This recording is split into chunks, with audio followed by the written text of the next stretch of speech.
Okay. Hello, welcome everyone to the next part of Torment Tides of Numenera. Right.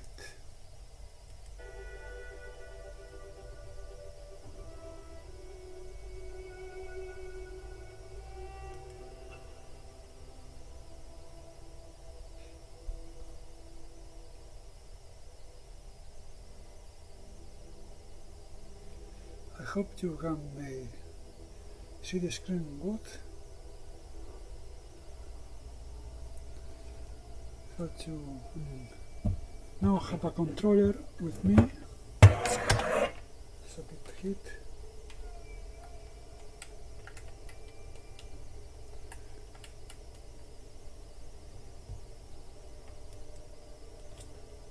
Let me see if I can use it in the options.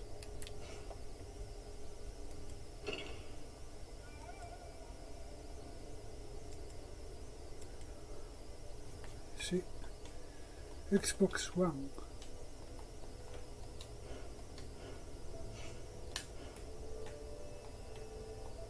There you go. Alright, controller is working nice. Now we have to go to the necropolis, I think.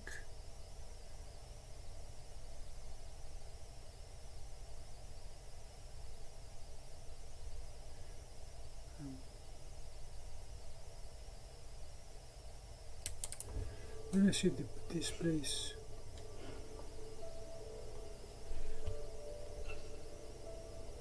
Necropolis entrance.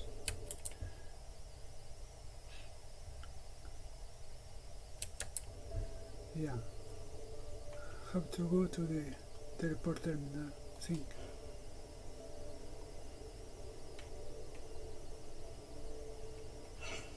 I think this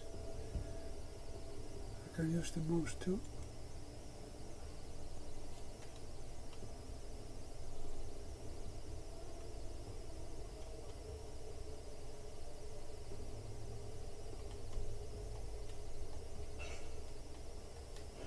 Okay.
So, yeah, how to go to the,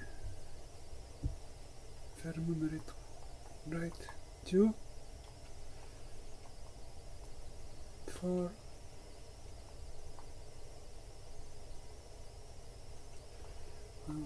3.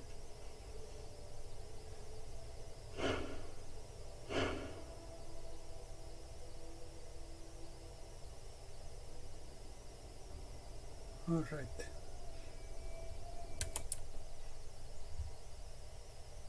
To inspect the stone face. Yes, now.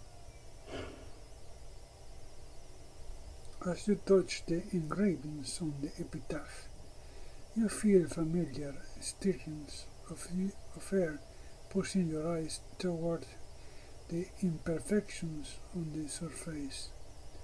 As with choice stone, the glimpse of the truth call into shape as distortions of the air and form themselves into the name of the deceased Ronoskai soul.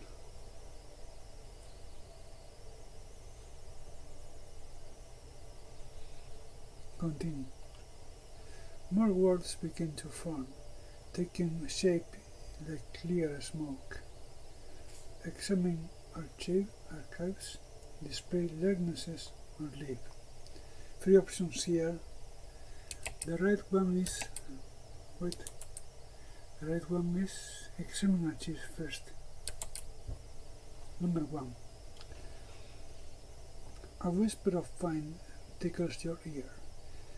Protection of archives enabled. Speak the code and read freely.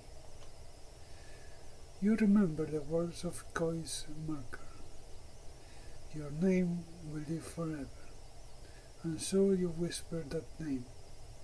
Koi. It works. Reams of potential information begin spilling into the air, hidden behind these words. History of Ronos Kaisul. Experiments. Requests.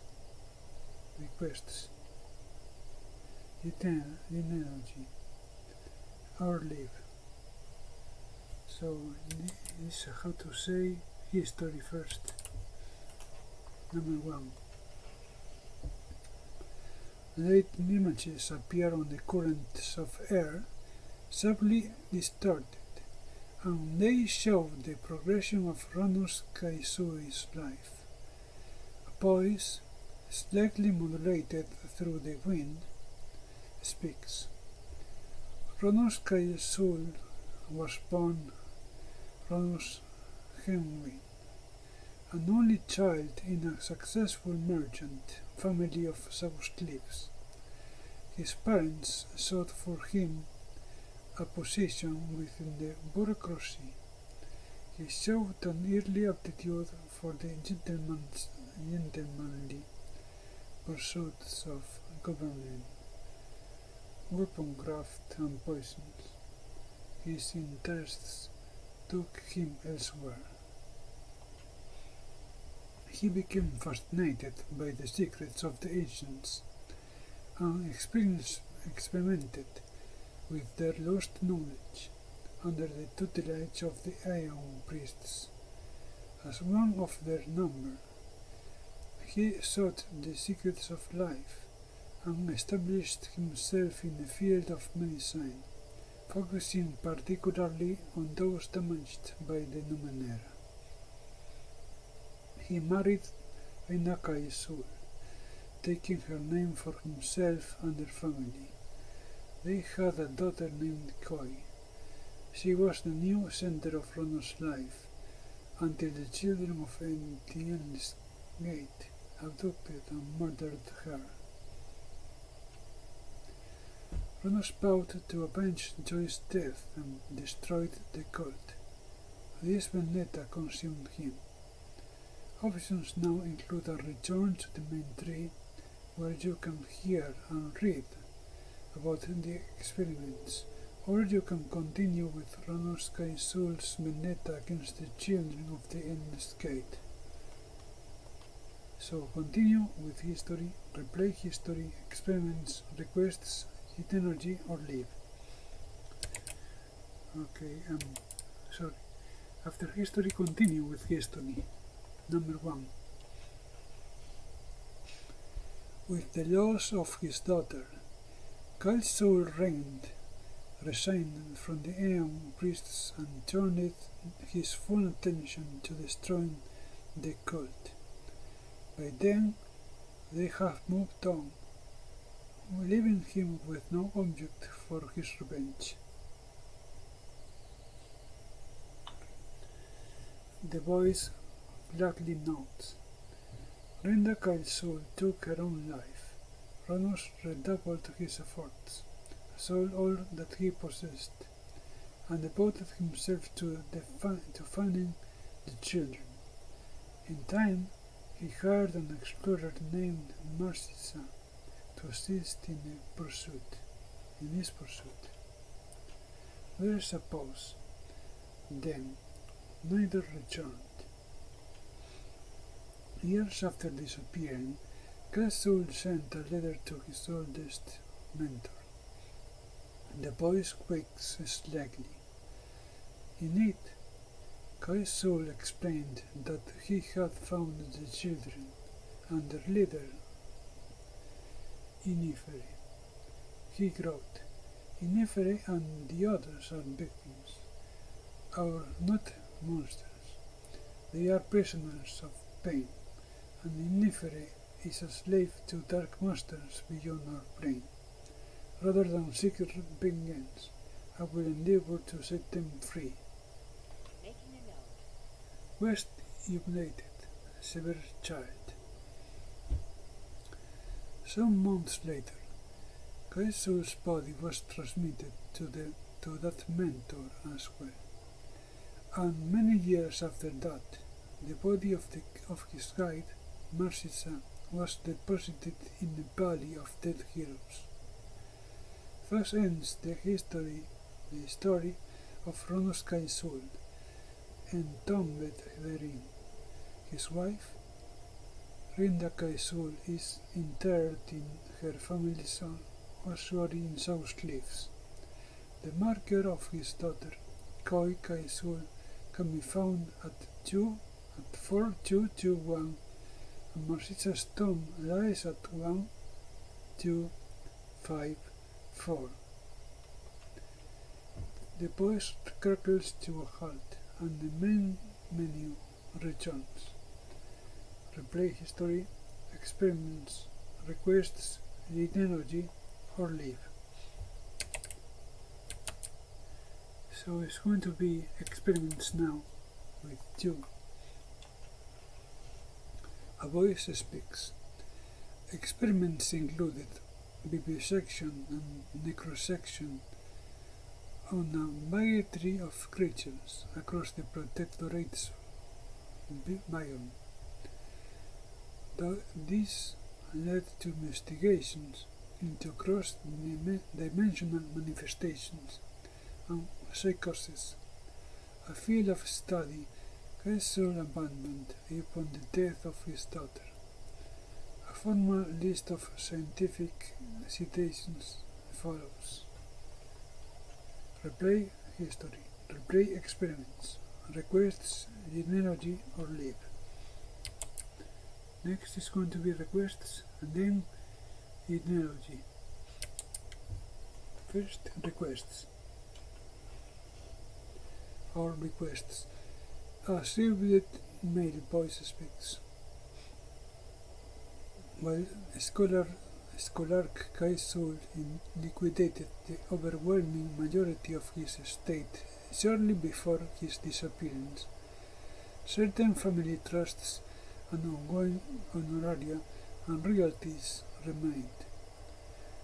These were assigned to the Iron Priests of South Cliffs, while confirmation of Kaisul's death.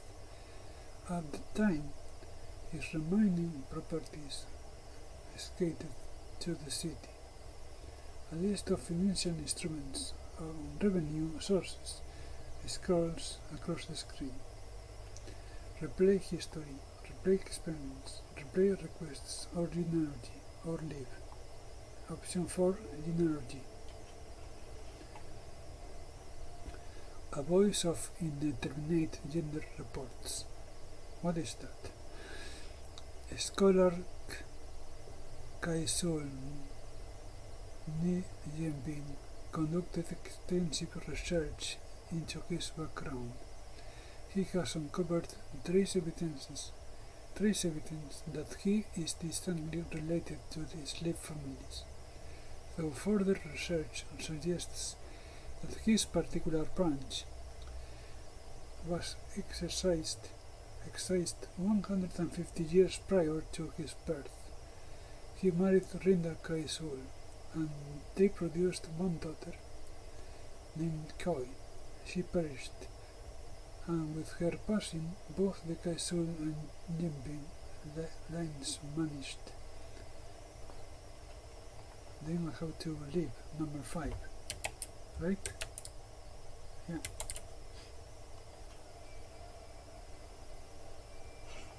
Let's do a quick save.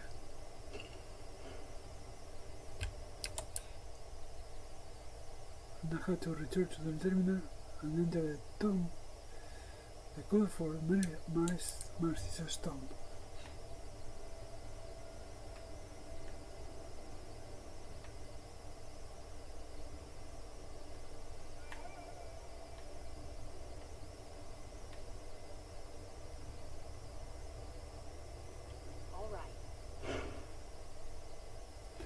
There are 5 buttons, each with a number carved into them.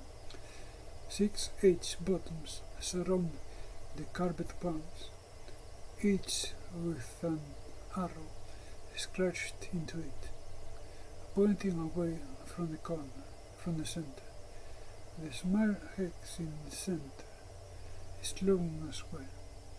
If you are interpreting the illuminated symbols correctly, you are currently in Tom 2413. Alright. So I need to figure out the next one. So to do that,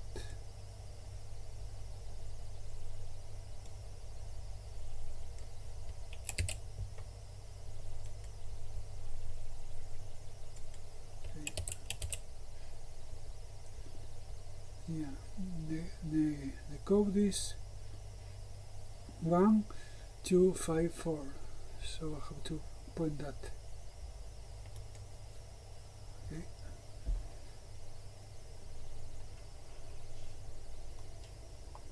Enter the code for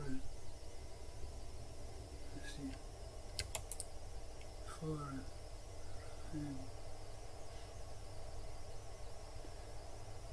Narcissa.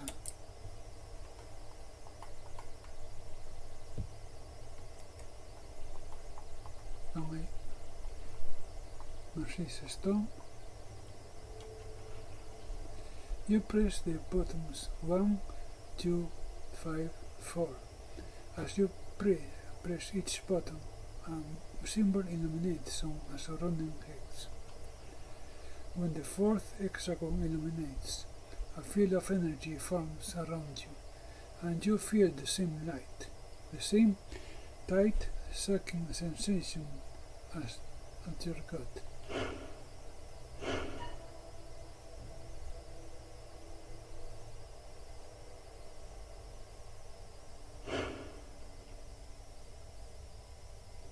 Resource to release, okay. Remember that. Quest updated, endless horror. So how to do this?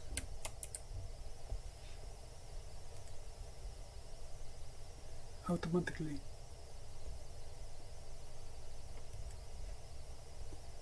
Here you will find the endless gate. Attack. This insanity stops now. Alright, so I have a battery now. So let's say, you can see the whites all around this man's eyes. His face is frozen in a rictus of frenzy. Can you feel it? The power of the endless gate. It calls to us. It is time. Time for what? Did you kill all of these people? Where is your Lord Iniferi? Attack. This insanity ends now. Yes, yes, it all ends now. The insanity of this prison we call life. Red Tide raised a small amount. Before he can utter another word, the man's spine goes taut. His expression becomes that of a towel being savagely wrung out, but his voice stays drenched in childish glee. They call us now. Jonas shrieks. The master's okay.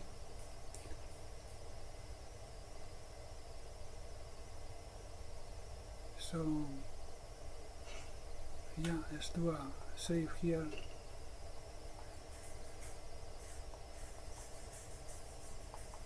Have a backup there just in case.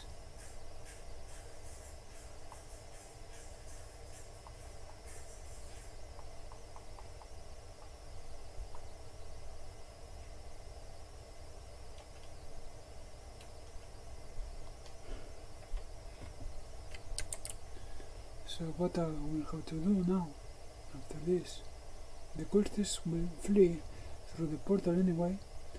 You can examine one of the graves on your left.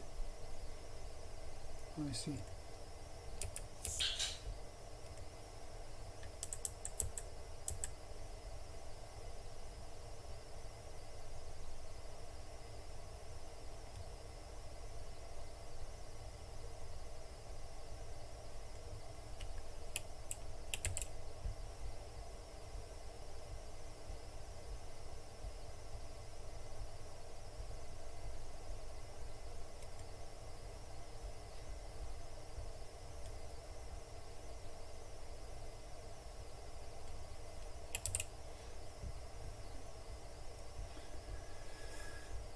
You can examine one of the graves on your left.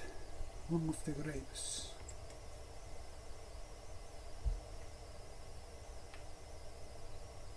Okay, see.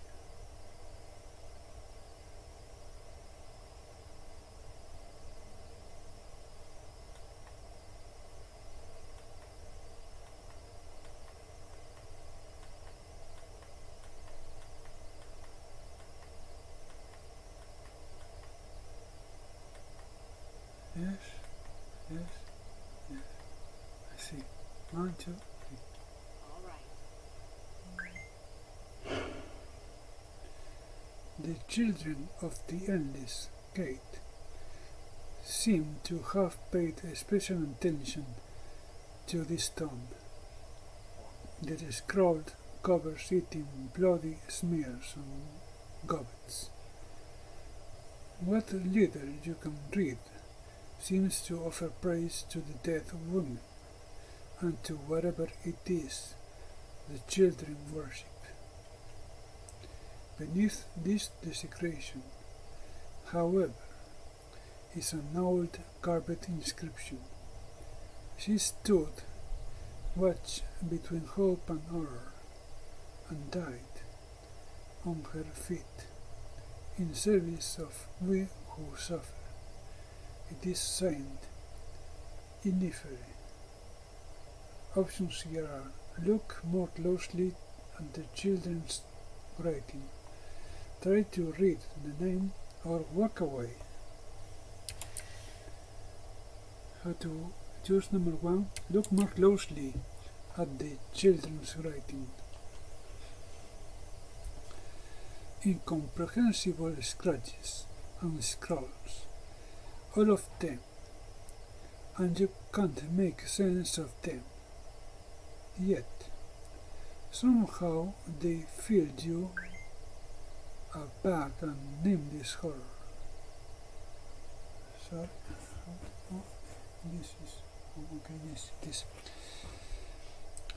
Amidst the bloody runs, and I need to deactivate it.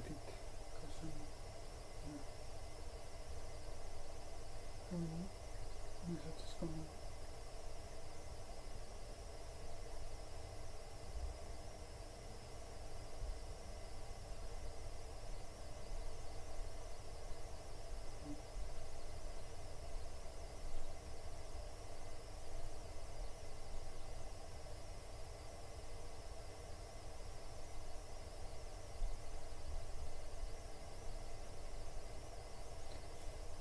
I don't know what is happening with the Wi-Fi, but it's not working very well at the moment. So, incomprehensible scratches.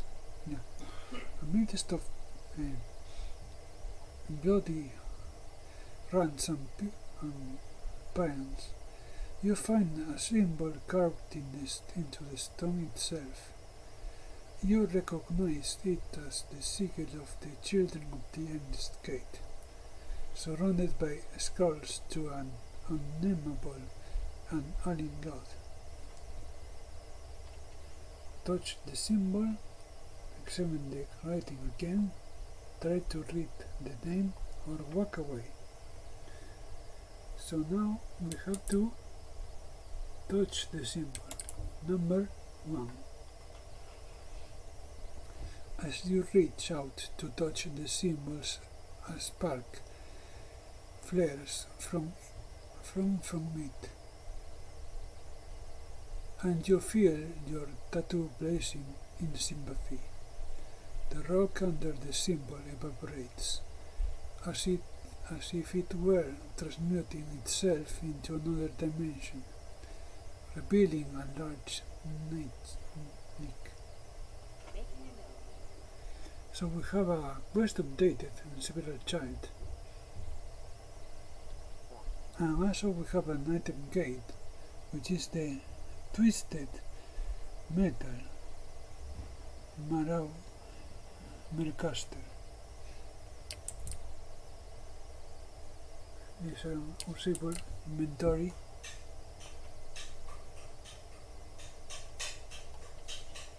This is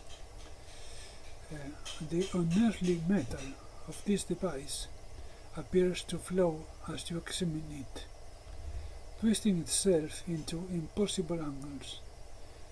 Its branching limbs cross and interweave in a lattice that shows no clear pattern. The device seems to push against the palm of your hands, as if willing you to use it. But now, not one you can use, at least not now. Someone has twisted it out of alignment, and it will be impossible guesswork to return it to a proper state. I need item, twisted metal Mercaster. We have to touch the symbol again, examine the writing again, try to read the name or walk away. How to try to read the name and then walk away. You cannot read the name, for it is obscured by splatters of blood smeared by the venerated touch of countless passing cultists. Still, you are fairly certain this is the tomb of Marcisa, whose proximity you to infer must be what inspired this display of. You hardly dare call it devotion, but it is certainly effusive. Touch the symbol again, examine the writing again, try to read the name again or walk away. Walk away and quick save.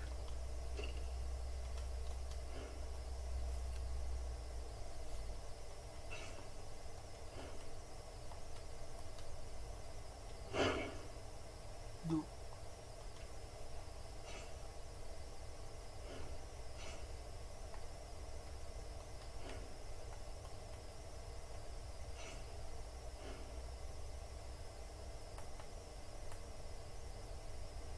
I see.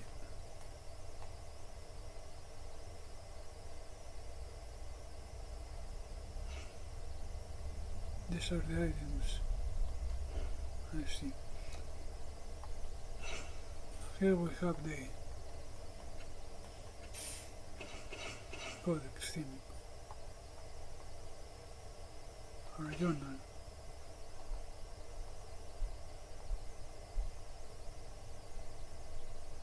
Okay, I see.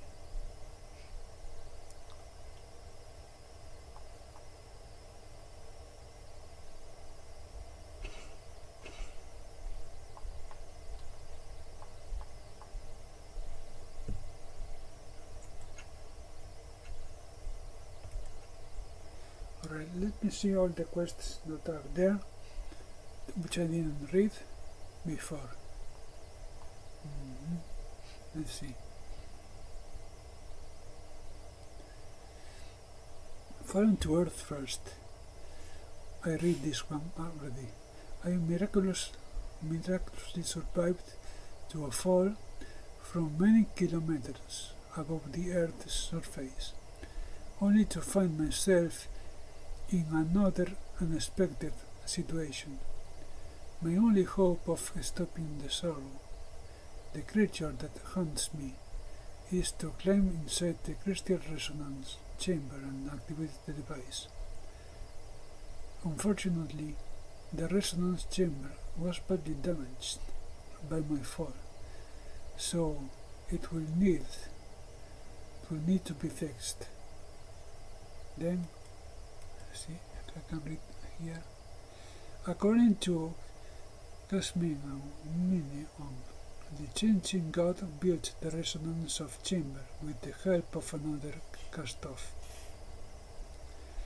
They don't know this cast-off's name, but they suspect that my other cast-off siblings do. One of them is currently in the city, an albino assassin named Matkina. Right, next update. Return to Casmen and Minion. The figures in the clock were actually reflections of three cast-offs: Cosmos, Vivatico, and Billion. I should return to Casmen and Minion at their encampment in Circus Minor and tell them what I've learned. Okay.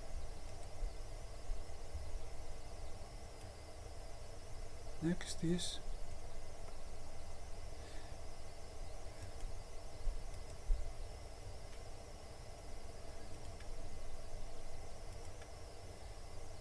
fix the clock and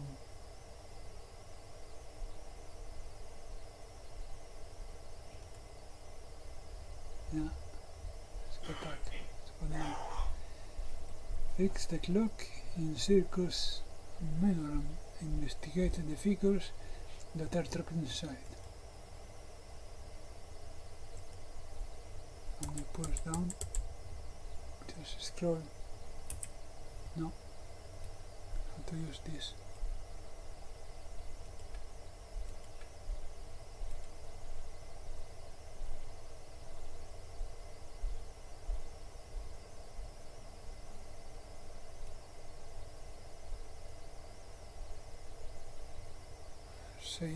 It says Casmian and Mimeon, the local leaders of the changing god cult, may know something about the resonance chamber.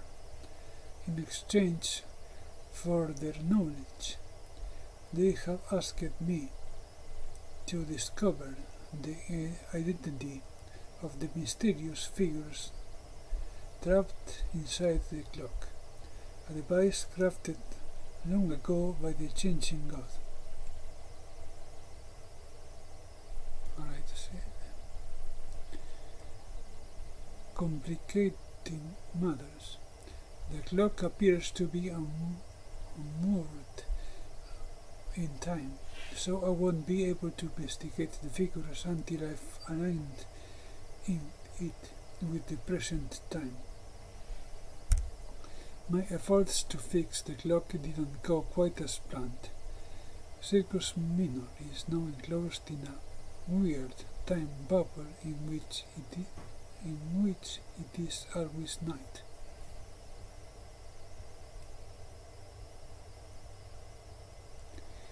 I've realigned the clock with the present time. Now I can interact with the main clock face and investigate the trapped figures. When I tried to interact with the clock, tidal forces erupted from my body and brought several nearby devices to life. They might provide a means to repair the clock. Okay.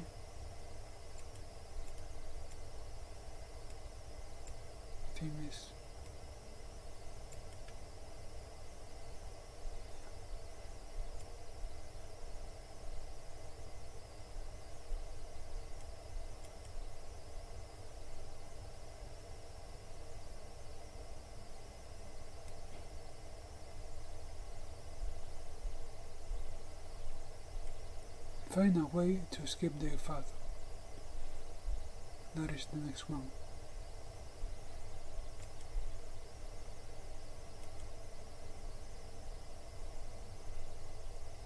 The figures in the clock searched into my mind and unlocked, for perhaps created a new fathom.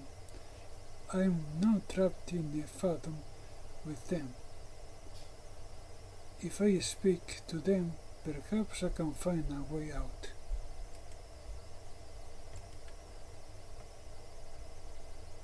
Okay. Next is find a way to repair the resonance chamber. The two people who found me have conflicting opinions about where I should go for the help.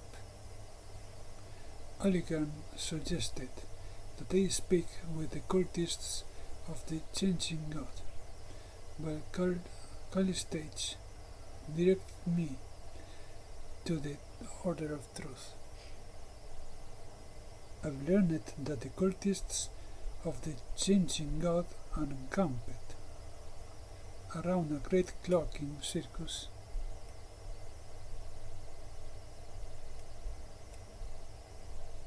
Minor. Okay. I showed a fragment of crystal from the resonance chamber to the master foreman, an ancient builder construct. It says that the chamber's crystals are alive, so they can't be fixed by conventional means. Someone in the Order of Truth might know more. Okay? So that's what I'm in the quest there.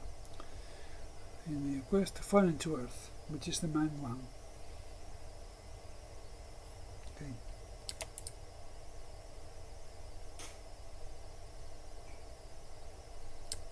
Now the second is the cold calculating jack. Says here, apparently a cast-off helped build the resonance chamber. Casmin and Mimion don't know the name of this mysterious artificer, but the other cast-offs might. Only one of my siblings is presently in the city, an albino assassin named Matkina. Perhaps she can give me answers.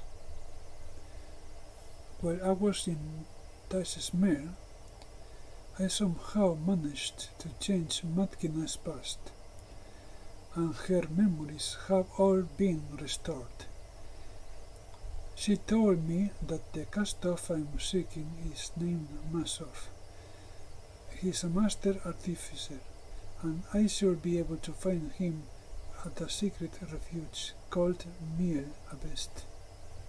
Search for Matkina.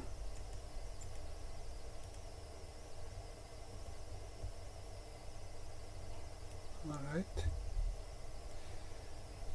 Casmin and Mimion described Matkina as pale-skinned and very, very dangerous. She is known in the city as the White Death.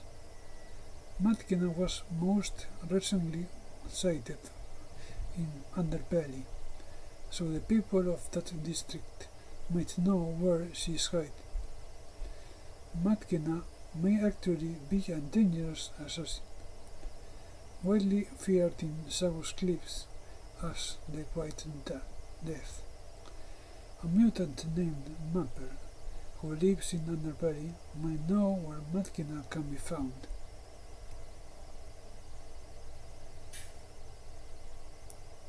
Next is look for Matkina in the Cave of Last Words.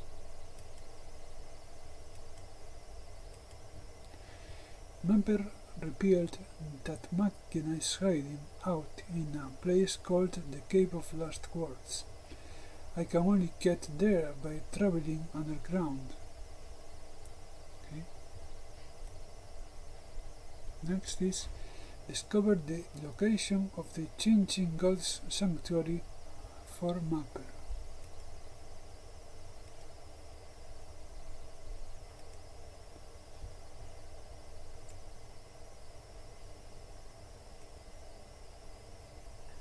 A mutant named Mapper claims to know where Matkina is hiding.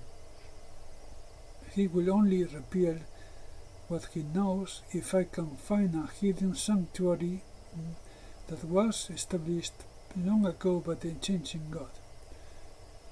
Apparently, it is the one important site in South Cliffs that Mother hasn't yet located. All she knows is that it is underground, somewhere very close to the Stika lair. I negotiated a settlement between the Stika and South Cliffs. Ketek might be willing to take me to the Stika lair now, if I ask. I found my way to the Stika lair. The entrance to the Changing Gods Sanctuary is somewhere within. Next is return to Mapper in the underbelly.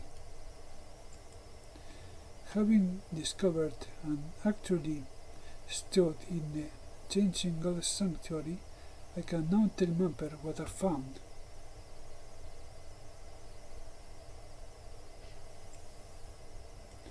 Enter Tash's mare. Matkina says that she knows the name of the cast-off I'm seeking, or at least she used to know his name, but her mind was damaged by an enemy. Now she has asked me to enter a mare that belongs to someone named Tash, probably the very person who injured her.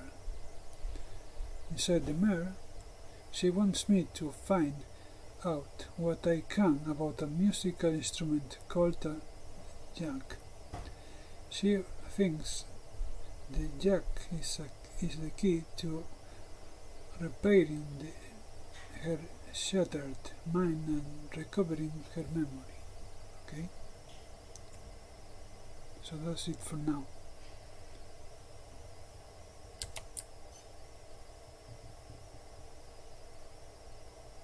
So now let's get into the Endless Gate.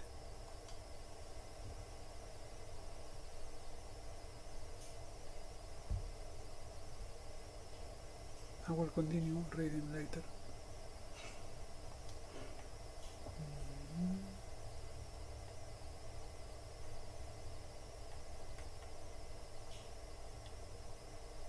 On it.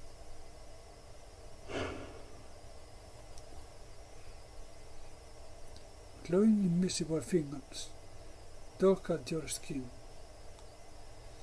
They are drawing you into the portal, eager for the life that flows through your body, eager to keep you there. You have a bad feeling that once you step through this gate, there will be no way out except to find the one who opened it. So enter the Endless Gate or step away from the gate. Enter it.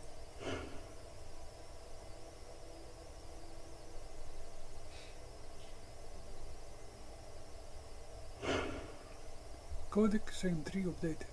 The Endless Gate.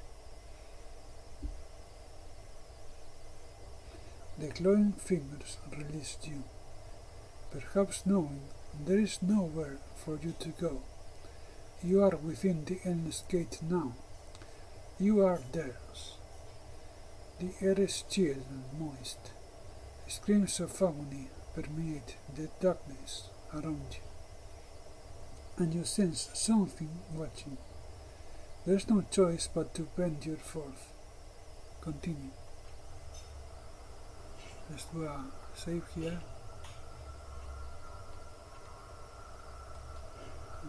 32.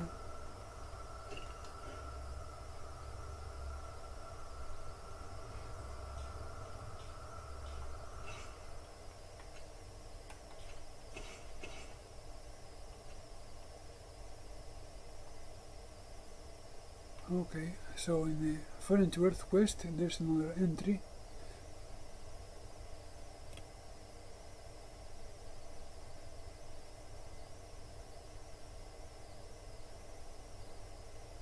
Find a way to repair the resonance chamber.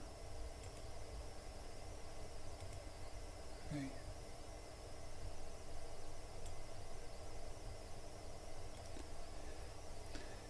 The two people who found me have conflicted opinions about where I should go for help. Aligarn suggested that I speak with the cultists of the Changing God, while Calistage directed me to the Order of Truth. I've learned that the cultists of the Changing God are encamped around a great clock in Circus Minor.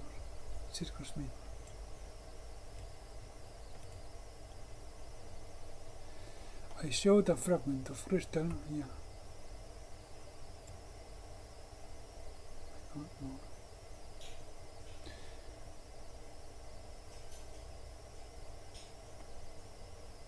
Someone in the Order of Truth might know more, okay?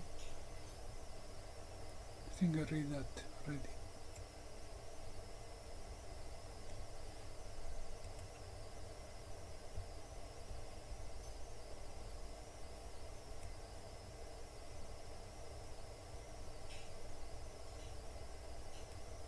Next is a Call to War. Optional quest completed. A woman named Clarion has asked me to help convince some better warriors to join the endless battle. So far, her efforts to sway them have failed. Clarion was amazed that I managed to sway 3 of the veterans to join the endless battle. She claims that their presence will make a profound difference on the battlefield, and if the veterans survive, the experience will strengthen their psychic abilities. Attempt to recruit the 5 war veterans.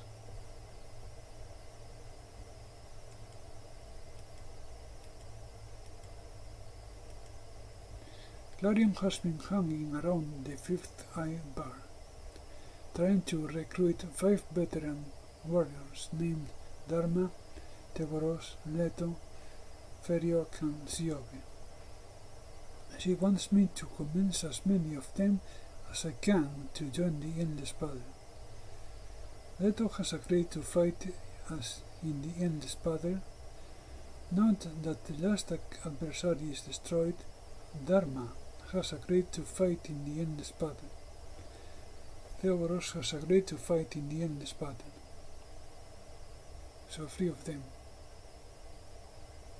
This is a call to war. Alright.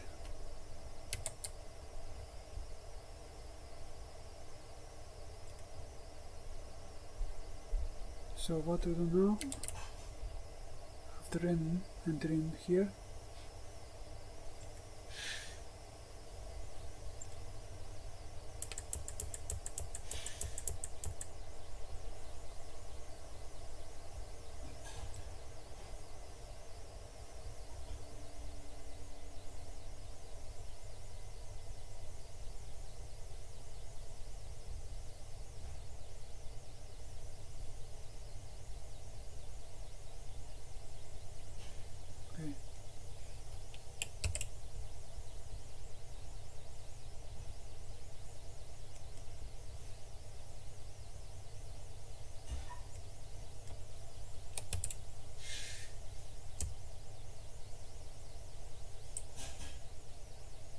So immediately to the north is a starfish-shaped banner of flesh swaying in the breeze.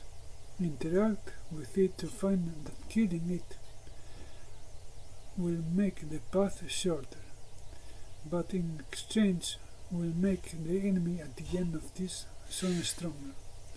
Since we do not plan to face that enemy directly in a battle crisis, that's an easy trade. Put these things out of the misery. Okay. So how to do that?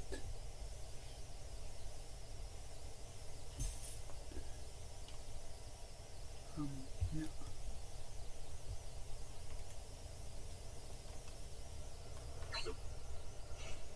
I can see that.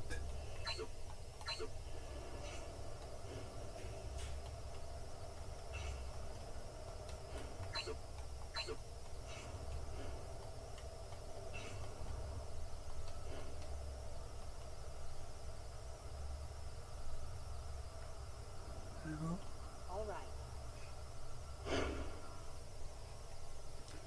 Several people have been flayed, their skins stretched into grotesque banners, faces contorted in a rictus of eternal pain.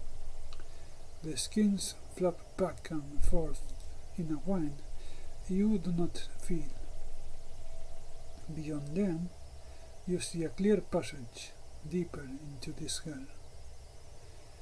Suddenly, a pair of eyes snaps open.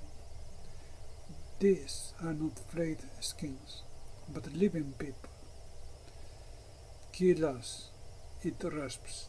The children brought us here, not to die, but to suffer, to feed the things that live here, slowly, eternally.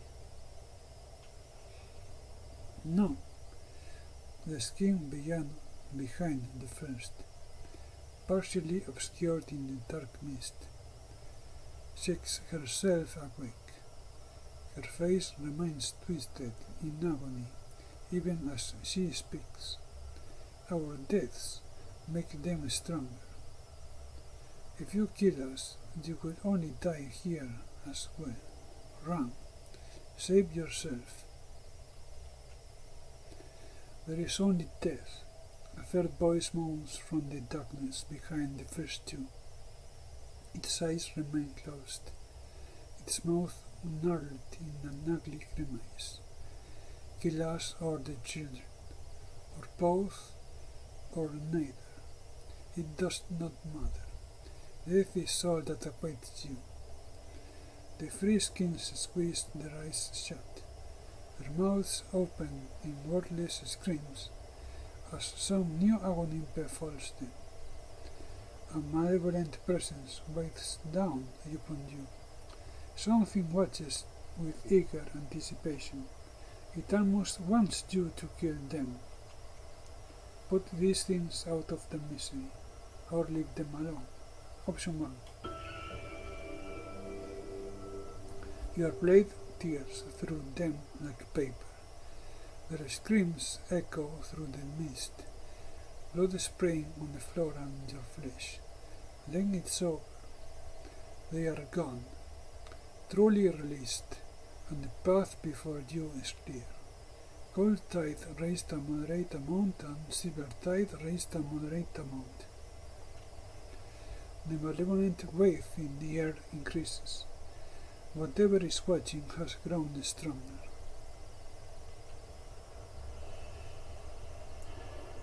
Quick save.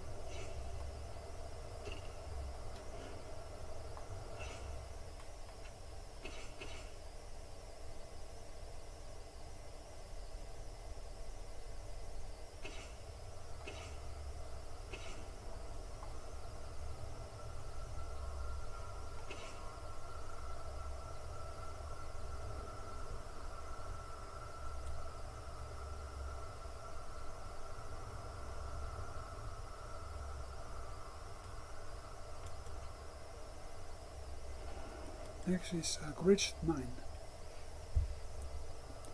The seal of the portal on to the fathom where I met Karl Billion and Leviatico. has weakened it. Should now be possible to open a way back there. But no doubt the sorrow fragment that sealed it in the first place still remains.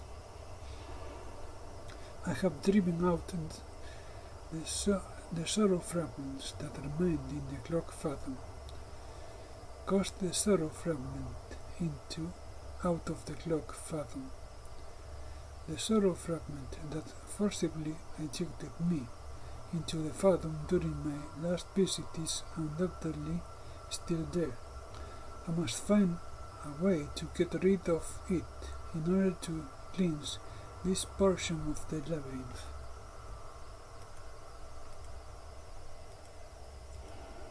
Alright, this is a crested mine. So after this thing, how to proceed north, ignoring the east paths that lead to enemies. You will find another flesh banner to interact with instead. And I have to put them out of the misery too. Okay. Let's go there.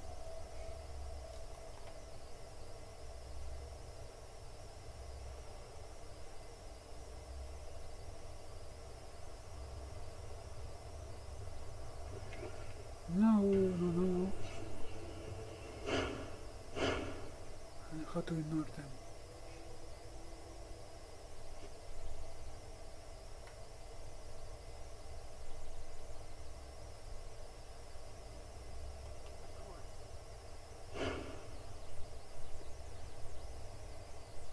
These skins are like the others you met, alive and in internal pain. One of them snaps its eyes open as you approach. Kill us. You will reach the center more quickly. No, a second moans behind him. When we die, they grow stronger. You will never survive. Put them out of their misery. Your blade slides through them like melting butter. Their screams turn to gurgling death rattles, while their blood sprays you head to toe. Then it's over. They are gone, truly released, and the path before you is clear. Cold tide raised a moderate amount, or silver tide raised a moderate amount. Both of them. Some pressure around you squeezes and loosens in bursts, until you realize it's the air itself, laughing. Whatever lives here has grown stronger still. Escape. And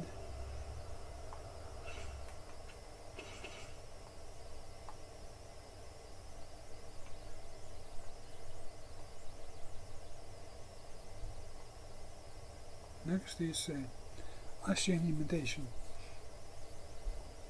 After I was strangled to death by a ghostly woman in the fifth eye, I awoke in a new fathom of the labyrinth. There I met the ghost again. She claimed that women in Sagus Cliffs are being transformed into copies of her, though she doesn't know how or why, and she wants to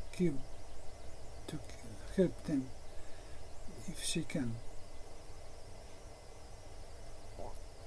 I shut down the probability engine in the buried crossroads, ending a cycle that has been killing young women in Sagus Cliffs for centuries.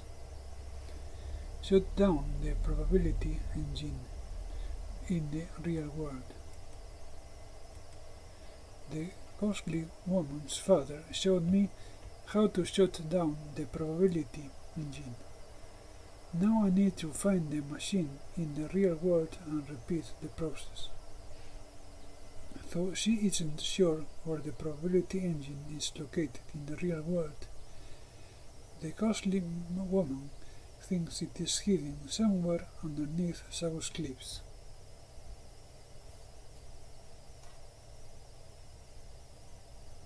It's too fast.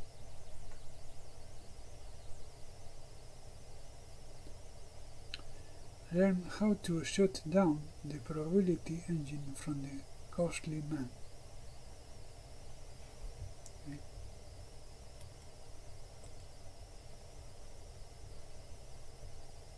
From the ghostly. Come on.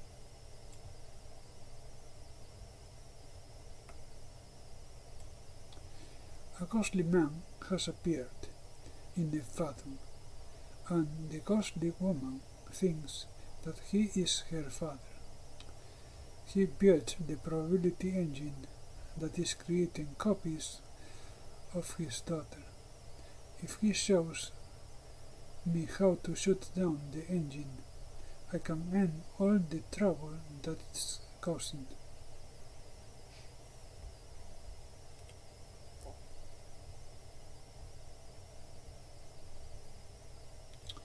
If I can't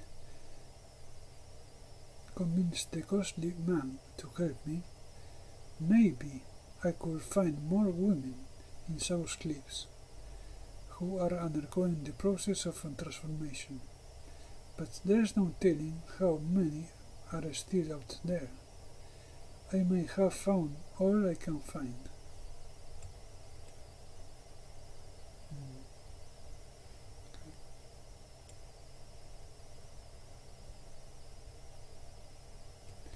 The ghostly woman remembered her death in the real world. The probability engine was her father's vain attempt to resurrect her.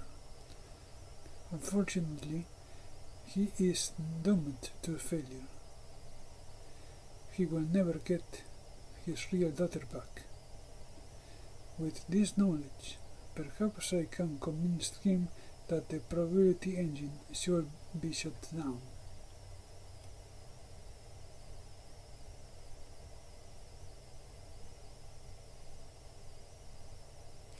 Another of the ghost's memories revealed a terrible fact, that every woman who is manipulated by the probability engine dies before her 20th birthday. Hundreds, perhaps thousands, have perished in this way. Surely the magnitude of this tragedy will be enough to sway her father.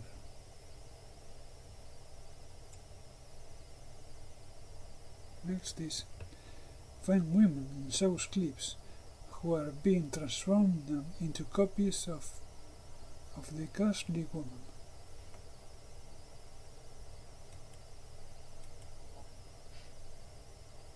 That is also a large one. The ghostly woman asked me to look for women who resemble her, or whose identities are being altered by an outside force. When I find such women, I should return to the labyrinth and tell her.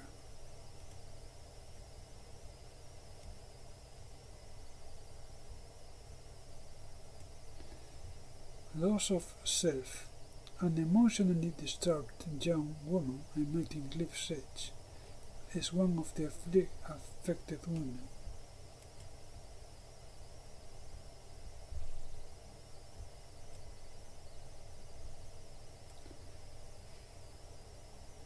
Villatawa, a member of the Dendra Ohur, is one of the affected women.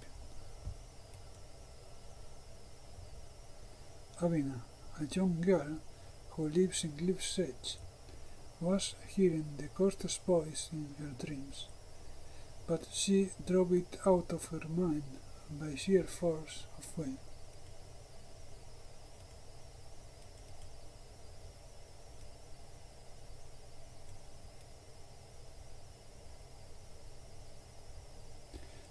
Sigyn, the captain of Levi's, was one of the affected women, but she managed to escape her fate. Seria, the adopted daughter of the cast-off Orseolo, seems to have been one of the affected women.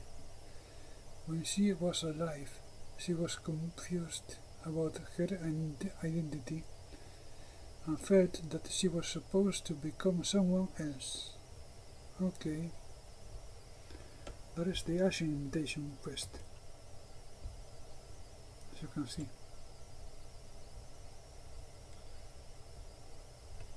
Alright. Next, how to take new path once more and repeat with the final flesh banner. And kill them. I have to choose.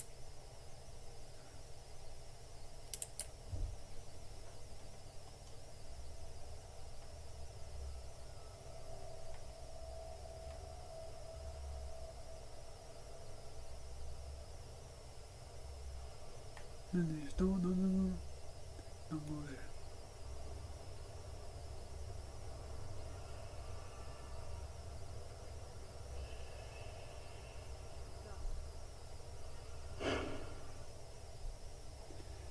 These skins are like the other you met, alive and in eternal pain. One of them snaps its eyes open as you approach. Leave. You cannot face what lies beyond here. Flee and save yourself. Fool, a second mounts behind him. She is our chance of freedom. Who else will ever release us? The first skin smacks its garnered lips, as though considering this. Yes, yes, kill us, and nothing at all foul will befall you. Kill them, or leave them. Kill. Okay? It takes great effort to hack and saw through them. They scream and shriek with each cut of your blade, continuing long after they should have passed out from the pain. Blood sprays in every direction, covering you entirely. Then it's over. They are gone, truly released, and the path before you is clear. Cold tide and silver tide raised a moderate amount, and the pressure around you becomes so great you clap your hands to your ears. Even through the flesh of your palms you hear cruel cackling and a single word. Come. Quick save.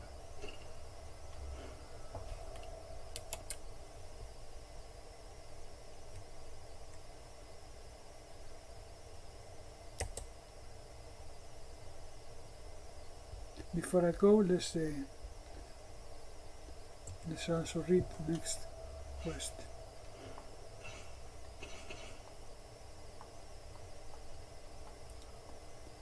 This one is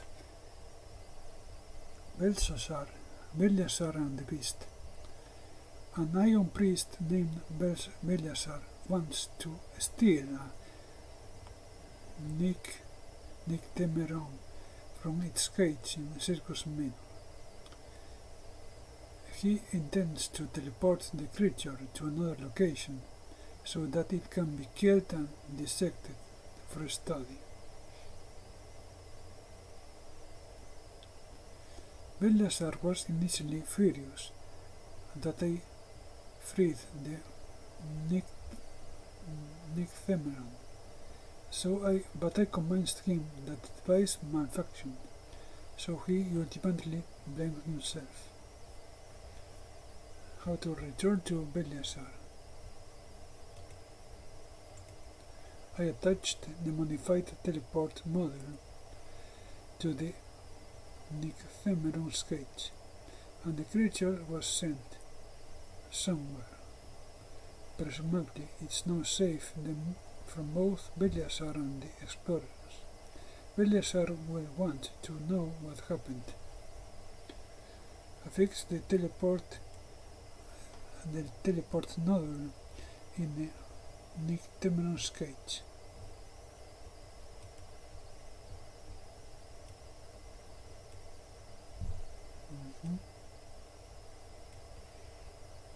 Belshazzar gave me a teleport nodule, and he told me to attach the device to the Nycthemeron's cage. If I do as he asked, the Nycthemeron will be sent to the reef of fallen worlds. The creature, which can apparently speak quite civilly at night, has asked that I bring it Beliasar's device. It plans to modify the device, probably to escape its confinement. The Nycthemeron has guided me through the process of modifying Beliasar's teleport nodule. If I attach it to the cage, the creature will be teleported to freedom. The explorers have granted me permission to see the Nycthemeron up close. They appear to be paying less attention to me now. Alright, that is the Beliasar beast.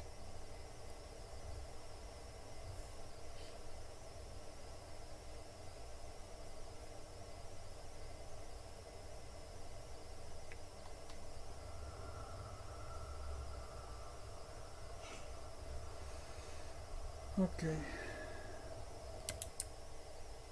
Next, on the north of here is Inifere, the leader of the cult of the Endless Gate.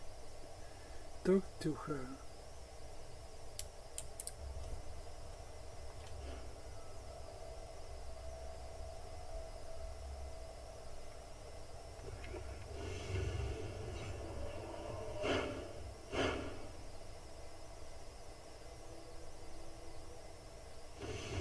Long way there. Next is here.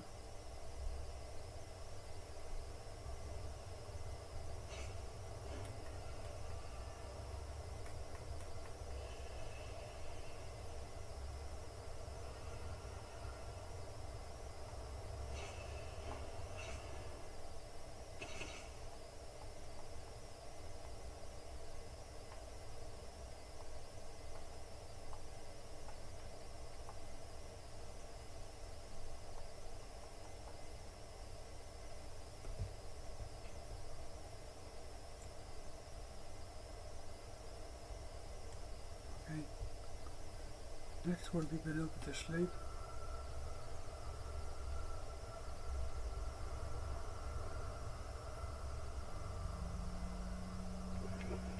Okay.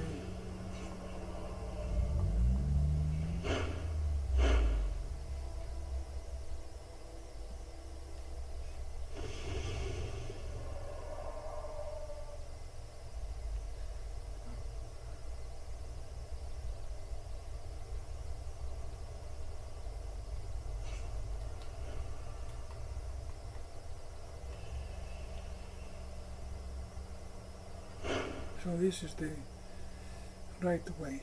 Code entry unlocked. Codex entry unlocked. Inifere.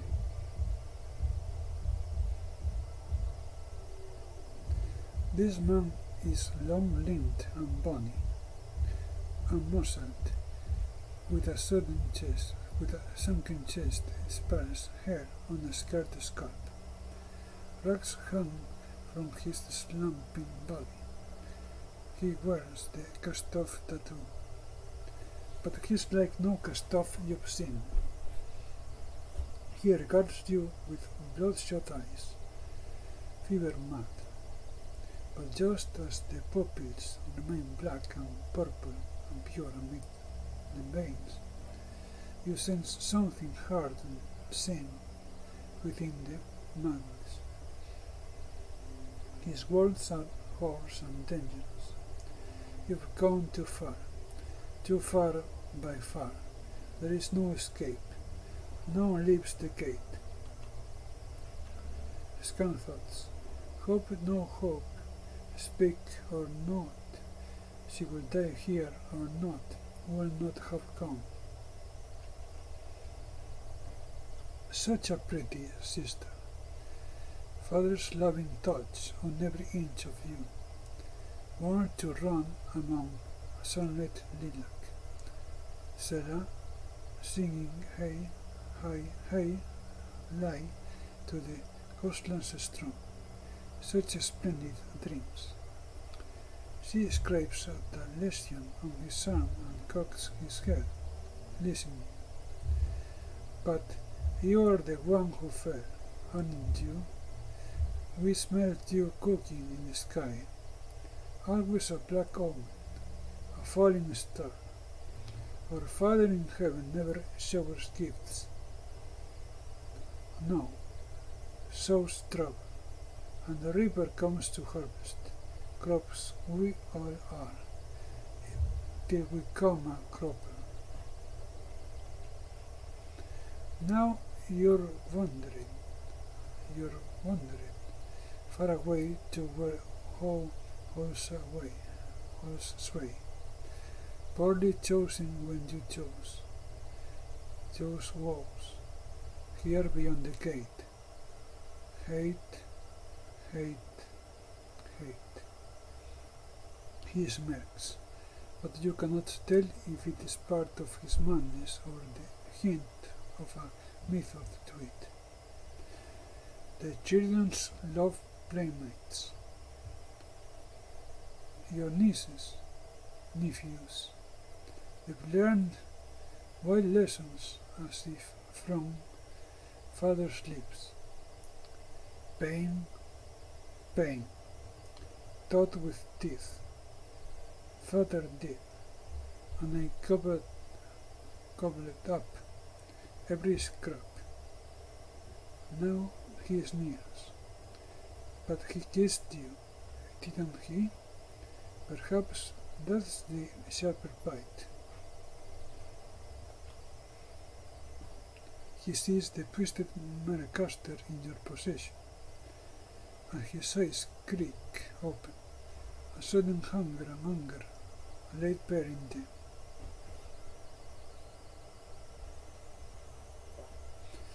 Then it is gone, but you notice he glances at the Merecaster every few moments, as though to assure himself it is still there.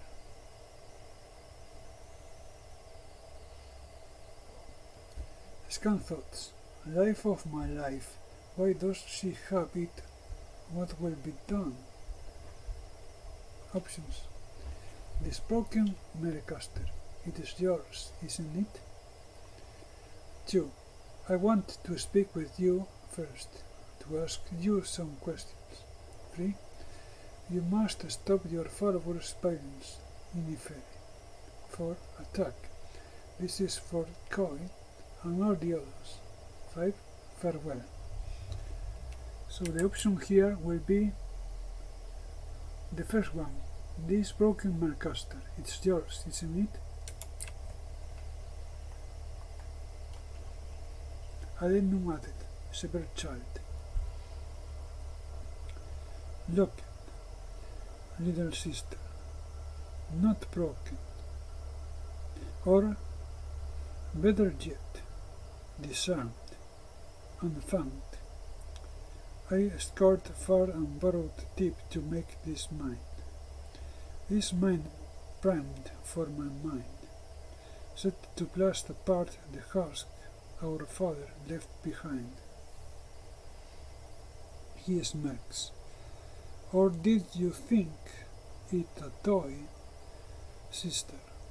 A spyglass to scry past where your eyes can see. An iron bar to pry me open. A way to wallow in the soiled oily wake I've left upon the tides. I found it, hid it, locked it in your hand. It's just ballast, nothing more. Options here. I think you wanted it found. Why else would you hide it in a tomb that is tied so closely to you? 2. Unlock it for me, and I will use it to help you. And 3. Deception. I've already unlocked it in Numenera, and if you don't leave the valley, I will use it to destroy you. Okay. So it's going to be, I think you wanted it found, option 1. Inifere blinks twice and swallows. He seems taken aback by your suggestion. But why? He asks, finally, as if doubting his own mind. Why would I want it found? Scan thoughts. I don't know. I don't. But then I don't do if he does always gain. Option 1. Because you want someone to look into it and understand you. 2. Because you want someone to use it to destroy you. 3. Because you want someone to use it to help you. 4. Perhaps it wasn't your want, brother. Perhaps it was someone else's idea. So here we have to use option 4. Perhaps it wasn't your want.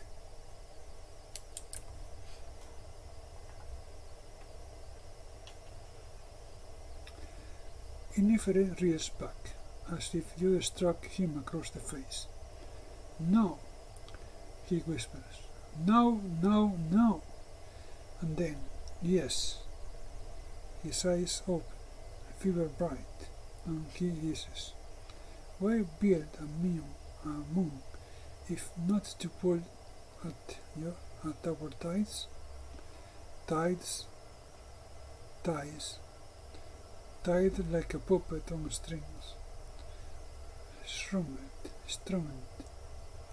like the gosling, humming his song. He lunges forward and grabs your shoulders. Give it to me, sister, and I will go to the sea and sink it in the unsounded depths, and never hear of it again. Options. Give it to me, or I will take it. Take it and leave the body. That's option 1. 2. Unlock it for me and I will use it to help you. And option 3 is no. Just no. So here you have to unlock it for me. Option 2. Help. He scoffs. You are not the first to fly above me, thinking I will strike. But I see the barbs hiding inside, ready to hook me at the first bite, ready to drag me out to where you can get me, grope about inside me, grabble and garble and gobble what you want of me. He shakes his head. No, little sister, I will stay down in the muck, and that bubble will stay safe in its lock. Option 1. Persuasion. You're not a fish, Inifere, and I'm not an angler. We're in the same boat, and we need to pull together. 2. Intimidation.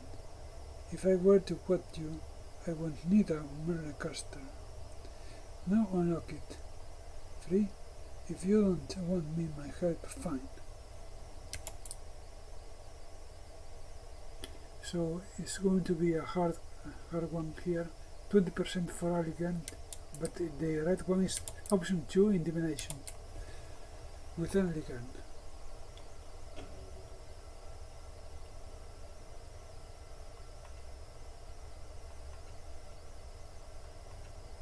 Let's see.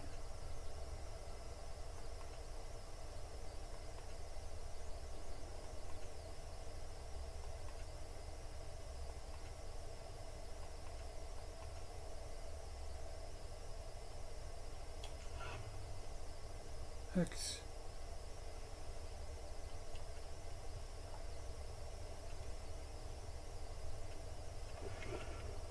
I know how to fight. So let's try again. It's one try in 5 attempts.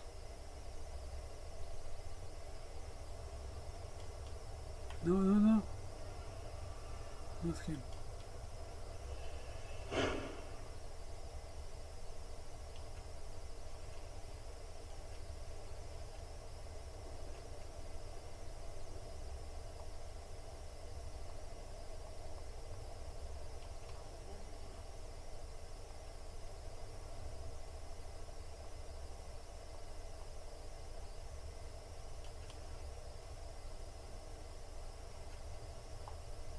One, 4, 2, and 2.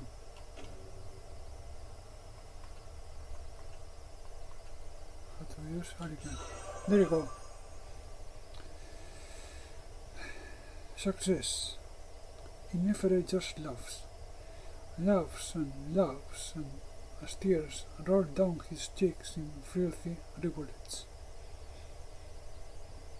Sister, sister, he says again and again, doubled over, gasping.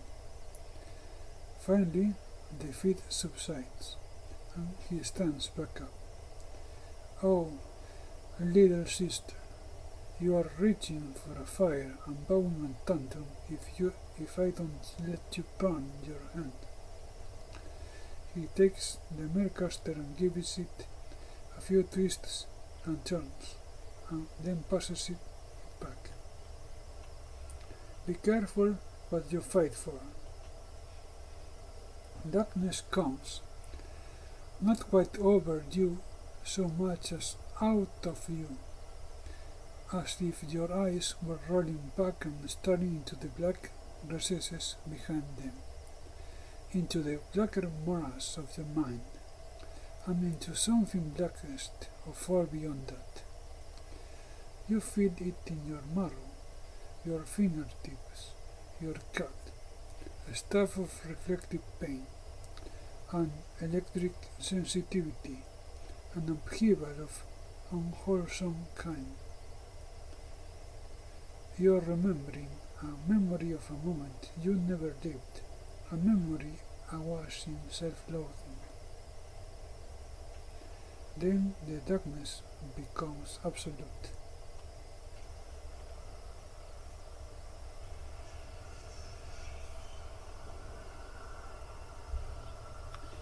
In every direction, all is grey. A dreary sky above the calm sea on which you float. The air is wet and lukewarm like the water below. The only sound is the wind's susurrus, so faint as to raise no waves.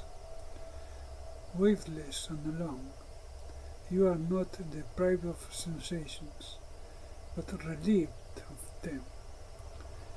For a moment, you bask in something like rapture, a purely physical bliss that belongs to this body, not to you.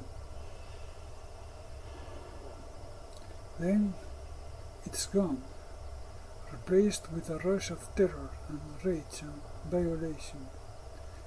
Go away, your mind screams at you.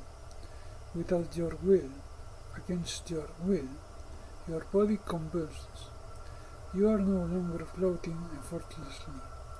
You are thrashing desperately, trying and not trying to drown. 1. Try to relax. 2. Treat water to keep from going under. And 3. Concentration. Tell your mind, stop fighting.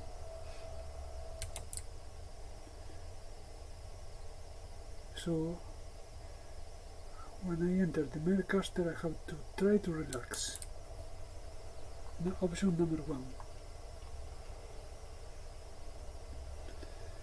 You yield control of your body and try to recapture the peace of a moment ago, but the gesture is worthless.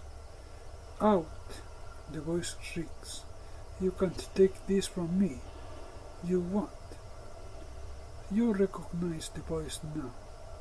It is Numenera, only seized by a wild terror that the cast-off never showed in the flesh. Your body, his body, the flesh that now houses you both, twists spastically in the water. Numenera doesn't seem to be trying to drown, but caught up in his inner struggle against you and panicked by your presence. He doesn't seem to be able to swim or float either. Why is his mind still here? This never happened before. Continue. You sleep underwater and discover you are not alone. Dozens of corpses bob around you, some just a few feet from the surface, some in the darker depths. Among them is Joy Calle's Wood. It's no longer quiet. What had seemed the whisper of a breeze was, in fact, the droning of the dead. Now, with the water's amplification, you can hear them distinctly. Filth, worthless slut, traitor, nobody, monster, some year. Shame, shame, moans another. Fraud, one cries out, tyrant's truth. Joy just weeps. Numenera's consciousness seems overwhelmed by the tumult. Your bodies stopped flailing. Your bodies stopped flailing and is merely sinking. But his enervation affects you as well, and your limbs feel leaden and lifeless. Option 1. Force yourself to swim upwards toward the surface. Option 2. Force yourself to swim toward Joy. 3. Force yourself to swim downwards. There is not going to be an easier opportunity to deal with Numenera. 4. Snap out of it. We are going to drown. Force yourself to swim upwards toward the surface. Option 1.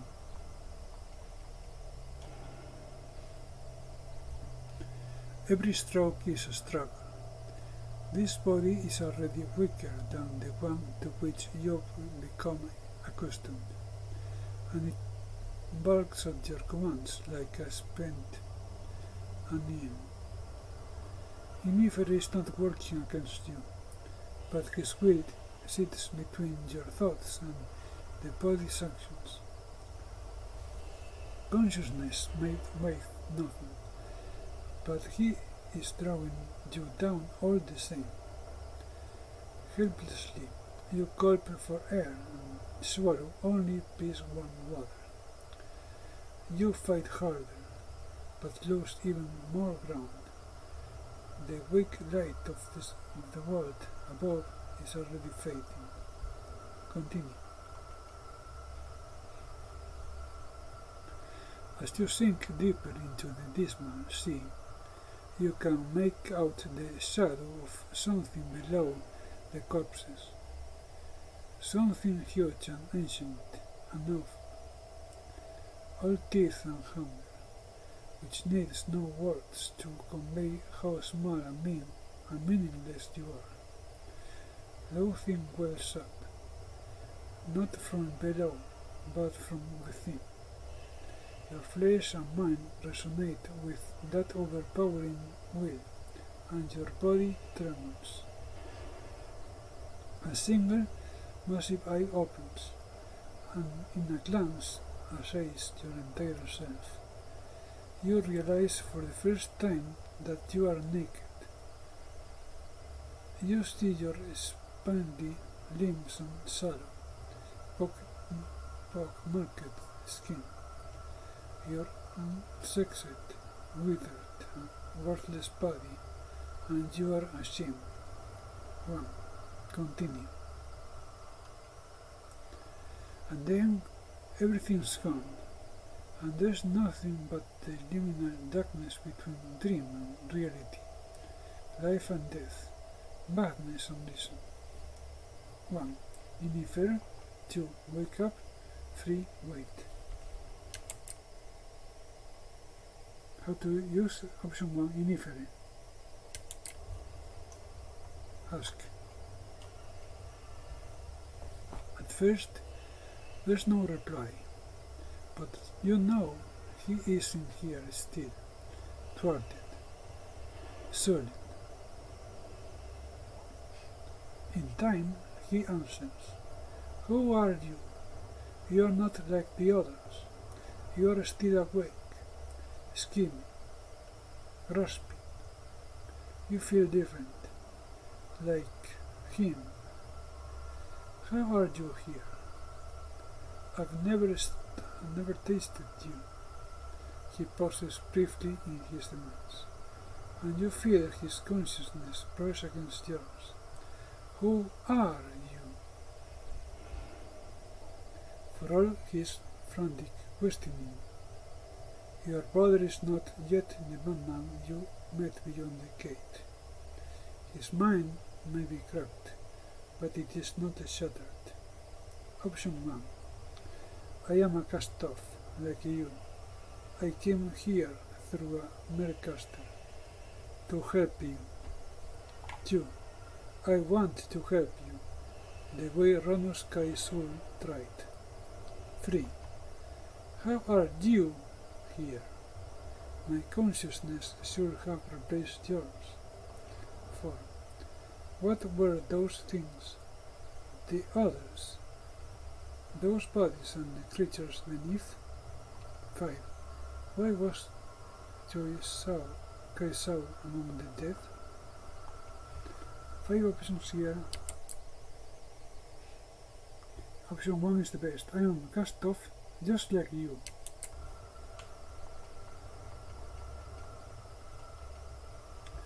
No one helps me.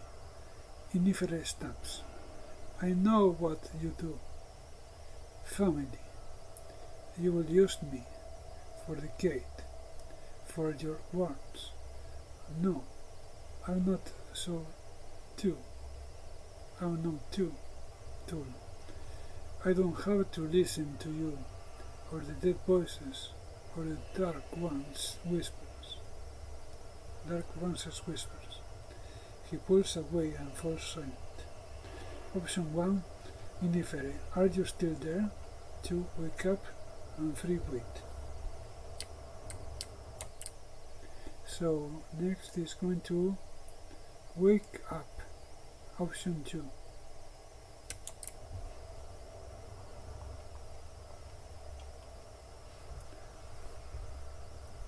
You try to will yourself awake, but Inifere clings to the darkness, like the solace and solitude, and forces your flesh back into slumber.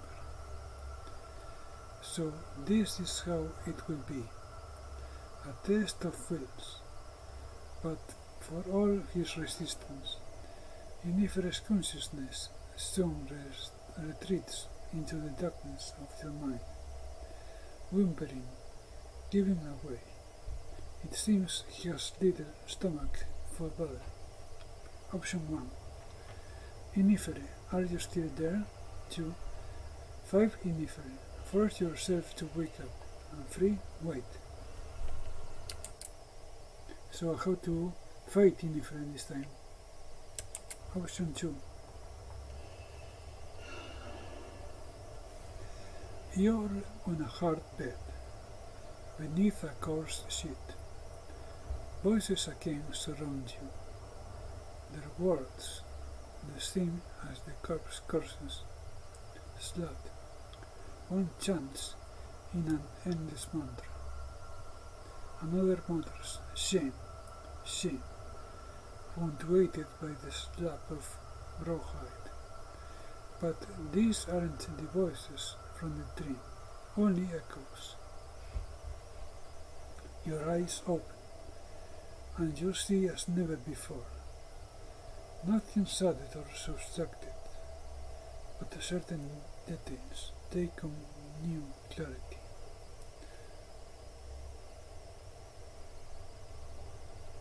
The mold blossoming from cracked plaster, the blemishes on the weary, ruddled face on the woman at your bedside, the sores weeping on another attendant's arms. You are not just in Yennefer's body, you are in his misery. The master has spoken, the master has awoken, the woman cries. Continue. She faces the others. Let us give thanks. They near, and she turns back to you, eyes gleaming with the pleasure of power. Master, thank you for redeeming us in our suffering, for revealing how, by receiving the world's cruelty, we may escape the world's bondage. Her humility is cheap and hollow, but the others are deaf to the hypocrisy. They murmur their thanks. Narcissa, Yennefer cites her name, and you're stout with his feelings for her. Contempt and craving alloy it into something harder and sharper than love. So this is the woman who served as Ranulf's guide. Something else nags at you, but before you can grasp it, Yennefer realizes you're still in his mind and howls out. 1. Yennefer, stop fighting me. 2. Anamnesis. Force your way into Yennefer's memories of Narcissa. 3. Say it aloud, stop. There is no salvation in the gate.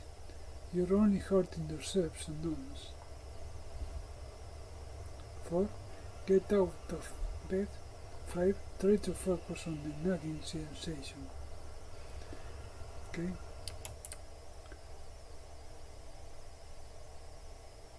Try to focus on the nagging sensation is option 5.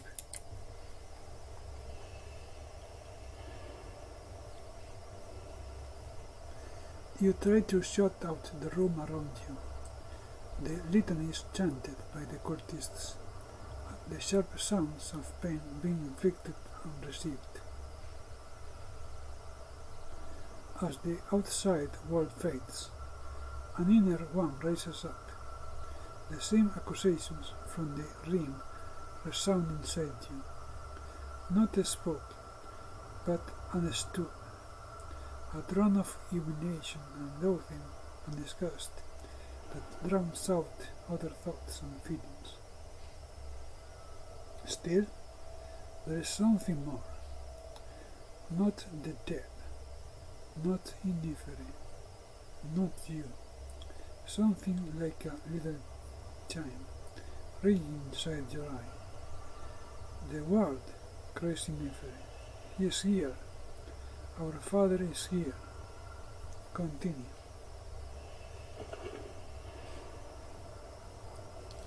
Yennefer leaps from the bed, fully in control of your shattered body.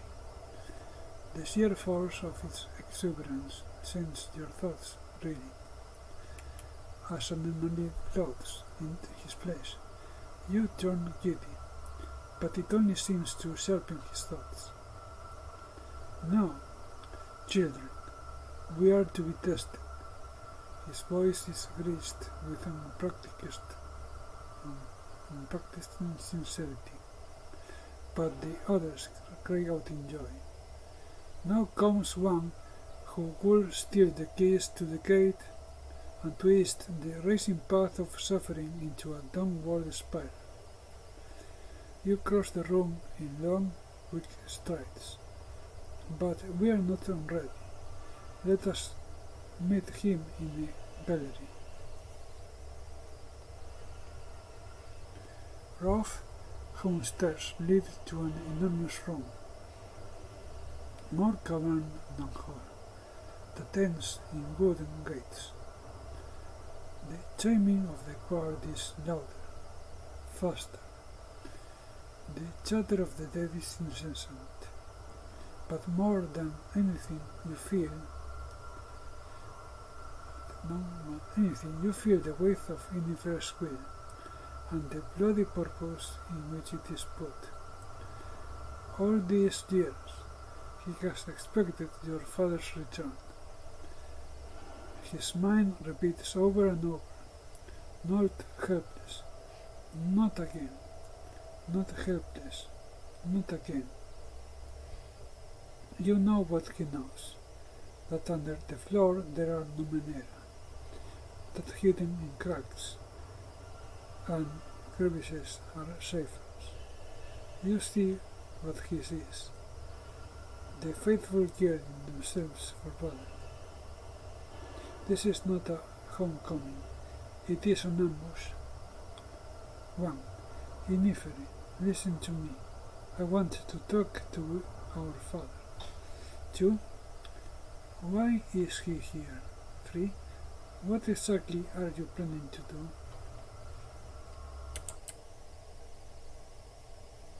Why is he here? Option 2. He wouldn't throw away a tool he worked so hard to make. Yennefer answers. I knew he'd come. His thoughts hardened, his voice grates, but I wouldn't be used. Yennefer nods to Marcisa, who hands him a barbed spear graven with strange geometric leaves. He leaves the point in his flesh and wets it with blood. Your blood. His blood. Soon he will see that tools can cut their building's hand. Yennefer whispers, more to himself than to you. Continue. Suddenly, the gates shatter inward. Before the splintered wood and twisted iron even hits the floor, the children have fallen to their knees, sobbing, clutching their ears, helpless. It is not your father who has come. Floating in the bridge, wreathed in smoke, is the sorrow. For the moment it makes it no more, though it gives no hint as to why. It's not him, Yennefer whispers, and though he still stands, he is as paralyzed as his followers. Marcisa acts first, pushing herself to her feet and shrieking commands. Receive the horror, embrace it, stand, guard the master, obey the master. The others rise uncertainly, while the sorrow abides. Yennefer remains stupefied. Options 1. Yennefer, listen to me. This thing is called the sorrow. It will kill you all if you don't act. 2. Study the sorrow. 3. Throw your spear at the sorrow. 4. Attack children. 5. Yennefer, you need to spring the traps. 6. Force Yennefer to spring traps. And 7. Flee. So, Yennefer, listen to me.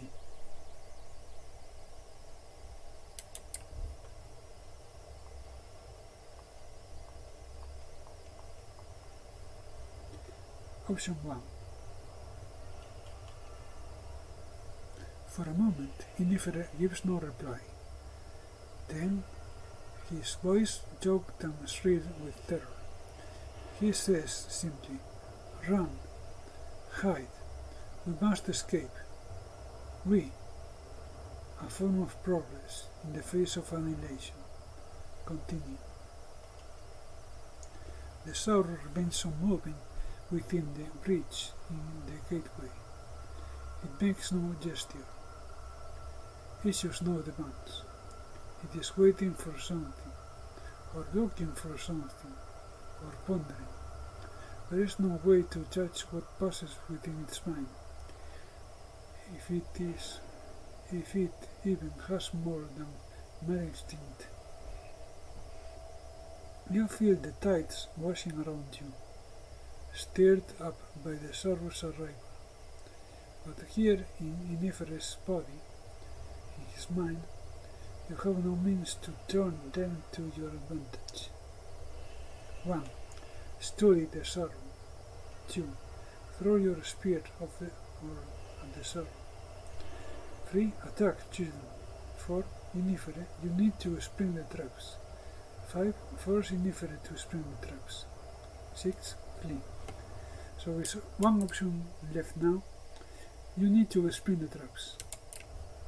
Option 4, sorry.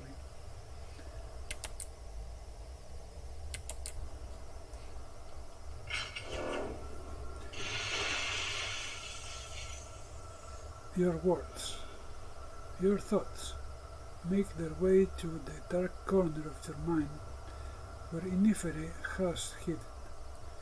You feel him stir, numb and mute. A piece of knowledge unfolds. How to trip the traps ringing the hall. It takes no more than a whisper. Rebirth. The room explodes with light and sound. Prismatic beams blast from machicolations. Synth nets spring from corners. Projectiles pepper the sorrow. Energy fields encase it.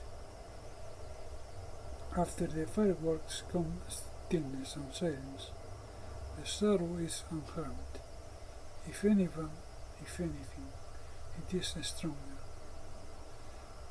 Wings unfurl, arms stretch, fields shatter, nets sunder, a myriad darts fall free from its body.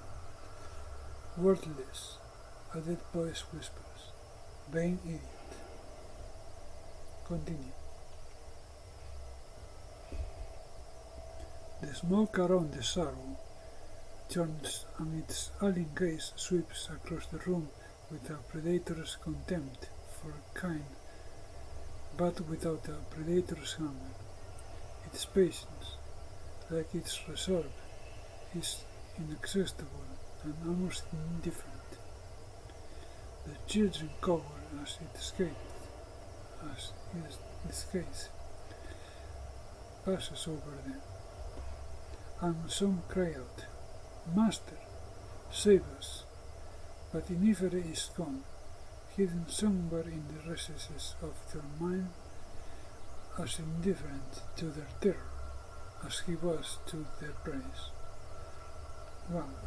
Study the sorrow. 2. Throw your spear at the sorrow. 3. Attack children. 4. Flee. So now let's try to flee. Option 4. As you turn to flee, the sorrow stirs from its stupor. Marcisa grabs you by the shoulder, her nails drawn in blood. Hurry, she hisses. She yanks your head, and you find yourself following. She's pulled Inifere back, too, it seems. As you retreat, Marcisa cries out, Stand! Rise upon the pain. The slaughter that ensues behind you is strangely silent. Shuffling steps, half-hearted battle cries, smothered deaths. Marcisa hurries you through a warren of tunnels until you pass through another gate. This one made not of wood and iron, but of solid azure steel. As you pass through, vault seals shut behind you. 1. Continue. The room has the faded opulence of a lost civilization. The ornate reliefs carved from the granite walls have crumbled and eroded to abstract deformities.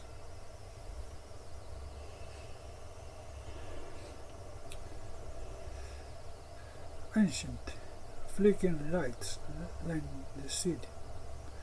Their humming resonates with the metal floor, and the bluish light illuminates the darkness.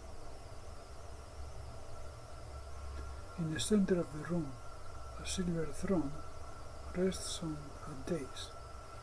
Unlike the floor, the throne shines as if recently polished.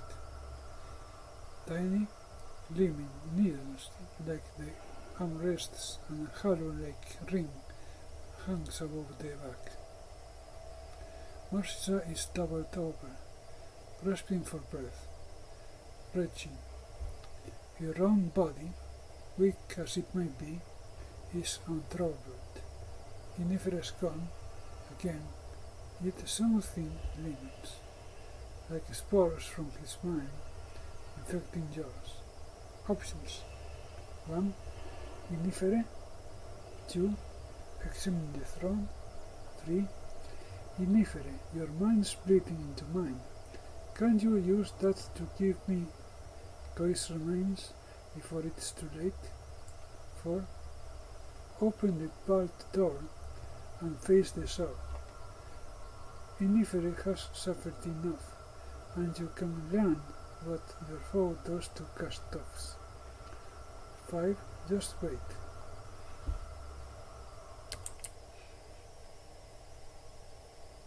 So how to say Yennefer, your mind's bleeding into mine. Option 3. You know Yennefer hears you. You feel him pondering, the weight of his thoughts shifting beside your own. Just in a low hiss, he answers, "You're a fool. If you want this burden, take it." Then his mind stabs into yours, like a syringe, and the echo of coil that survived inside him is now inside you. He withdraws, but she remains, and it is as if a pall has settled over your consciousness. Yennefer seems about to speak, but in the end he says nothing. In the recesses of your mind, you hear a faint weeping. Whatever your grief, this will surely be a better home for her. Continue. Narcissa rises to her feet, a bit unsteadily. She examines both you and herself, as if searching for physical evidence of the peril you escaped. She finds none.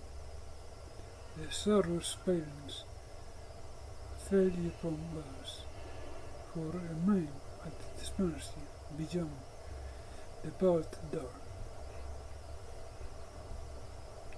Master, tell me how I may serve, what I may endure in your cause. Even though Yennefer may be his contempt at his continued fraud burns in your gut like acid. Options here are: Yennefer, examine the throne. What is this place? Enough with the charade, Narcissa. I know you don't believe in any of this. Open the vault door and face the sorrow. Yennefer has suffered enough, and you can learn what your foe does to cast-offs. Or just wait. 6 options now, and let's see. Examine the throne. Number 2.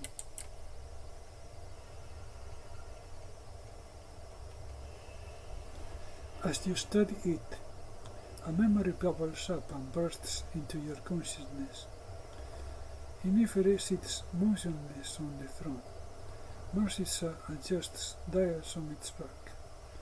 The children gathered around, like suppliants seeking an audience. Now, Narcissa intones, "Be one with the master." Inifere has only an instant to ponder how he has consented to this abomination before the Bastion overtakes him. The children wail, writhe, soil themselves, vomit. One staggers to her feet and drags a dagger across her throat. Another gouges out his eyes. Then we are hearing the voices, feeling the loathing that has festered inside Nifere. It's more than mortals can bear. It's sublime.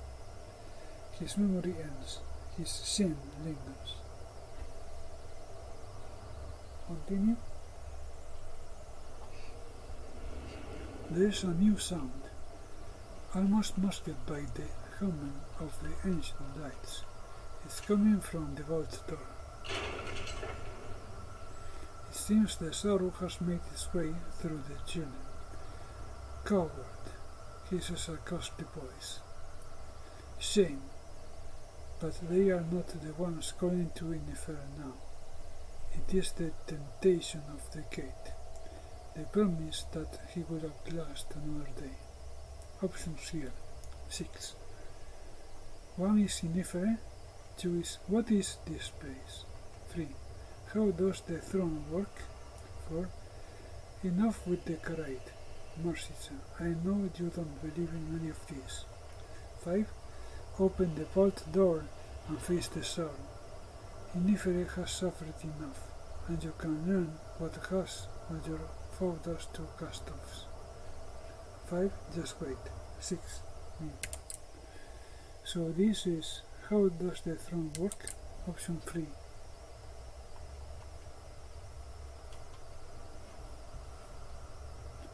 Narcissa shrugs. It is a mystery. When you sat upon it, we shared in the ecstasy of your suffering.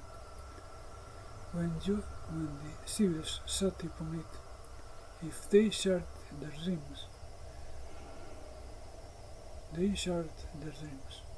only the Harefi who assembled it for them could say how it works, and he was long since turned to dust. I know only enough to activate and amplify the device. Continue. Suddenly, a huge blister forms on the vault door, glowing white. Moments later, another blister rises, and a huge ancient barrier begins to take on the look of a leper's face. That the doors yielding to the sorrow is perhaps less surprising than that it is holding at all. Indeed, it seems that the barrier has some life in it still, despite its disfigurement. There are not yet any signs of a structural failure. Options 1. Innifer. 2. What is this place? 3. Enough with the charade, Narcissa. I know you don't believe in any of this. 4. Sit on the throne and face the sorrow in a final ambush. You can learn more about your enemy, and Innifer can redeem himself. 5. Open the vault door and face the sorrow. Innifer has suffered enough, and you can learn what your foe does to cast-offs. And 6. Just wait.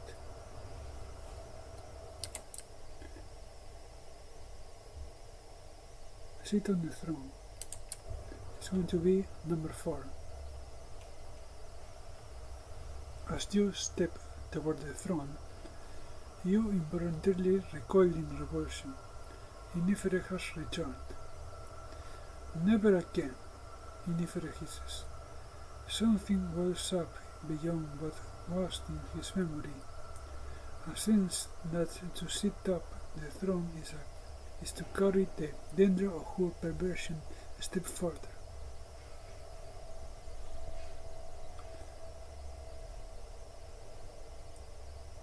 Spreading one's own pollution into the world. And even more than that is the fear of losing control. That once the floodgates of suffering are opened, there will be time closing them again. No more white floating above the agony inside him. Absence. This is the reason for your suffering, indifferent. It is a weapon to wield against an uncommon foe. 2. Force him to take the throne. 3. Respect his refusal. Okay, so after that, this is the reason for your suffering, and the quest will be completed. Inifere gives no answer, and you sense no agreement from him. No courageous sitting, staring to stand against the sorrow. Just confusion and a sense of resignation. That it is easier to trust in your purposes than to form purposes of his own. He lets you walk with his body, yours now, to the throne and take a seat upon it. The needles prick your arms far more painfully than they should, and they hold you in places with myriad tiny barbs. But the pain passes, and when it does, you nod to Marcia. She takes her position behind the throne and reaches for the nose. As she does, the vault doors bursts open, and the sorrow enters. As the sorrow pauses, you hear the click of turning knobs and feel the obscene swelling of your thoughts. Every door in the columbarium of Inifer's mind swings open. The shame and anguish and loathing teared within stir to life.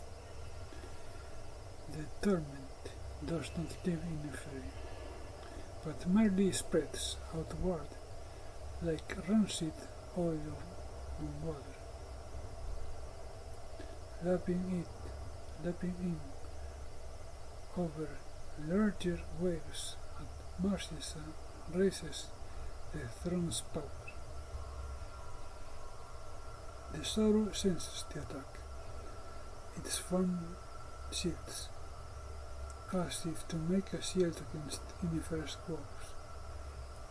It rushes across the room toward you, so fast, but too slow enough to absorb a long length of time of suffering.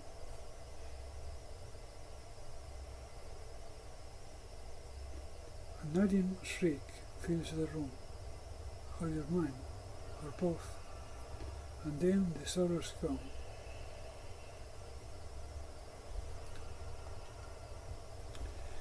The throne's power fades, and you go limp. Inifer returns. He rips his arms from the throne, fled tears, and he bleeds heedlessly. He is searching for something, and then he finds it. Finds her. Marcia's lies rumbled behind the throne, her face a ringed pulse of pain. Her eyes flick back and forth, as if trying to look away from something too big to avoid. A sound comes from her. It is hardly human. She is hardly human, just a lump of ugliness and agony. He never takes her in his arms, and he says out loud, "You can go. to you or her, but not to himself, because the last thing his mind shares with you is the certainty that he can't escape and the sound of a voice least keeping him. Shame, shame.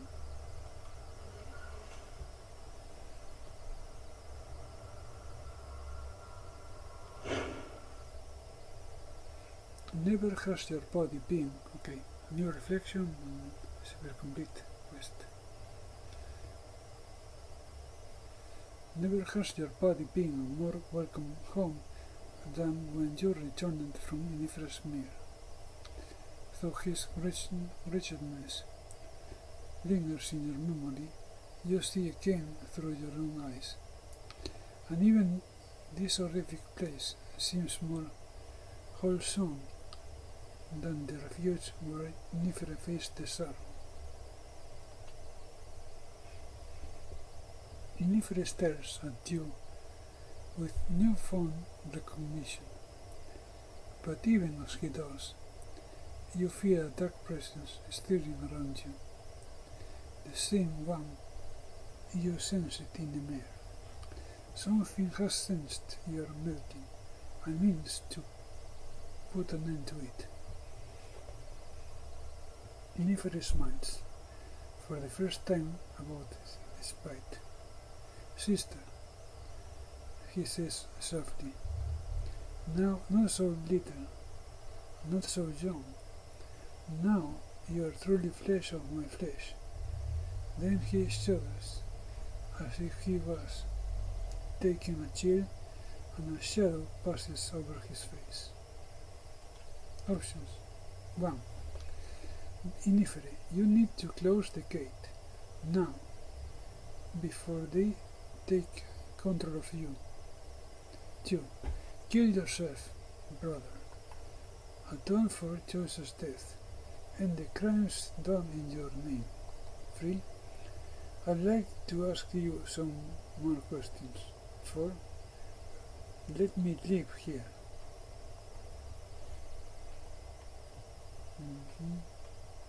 Okay.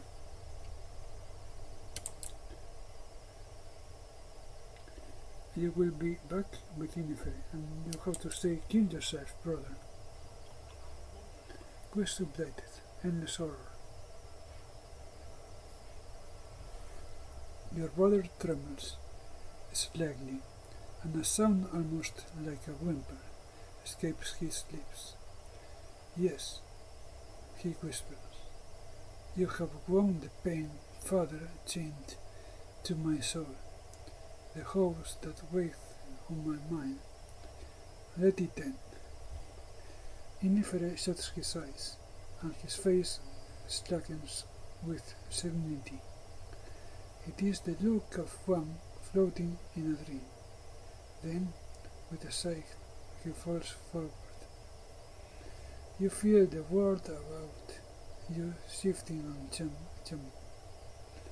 Everything grows dark and empty, save for voices almost as soft as silence itself.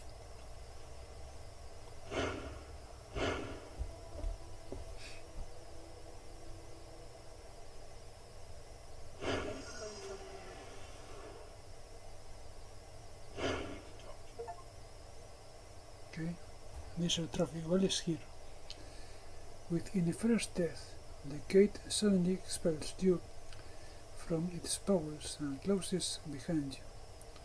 There's nothing here for the cultists now, no reason for them to kill, or at least less reason to kill. You are not the only thing that has been expelled from the gate. A small pile of objects lies at your feet. A new reflection is forming in the labyrinth, also. So, before I say, or just say now,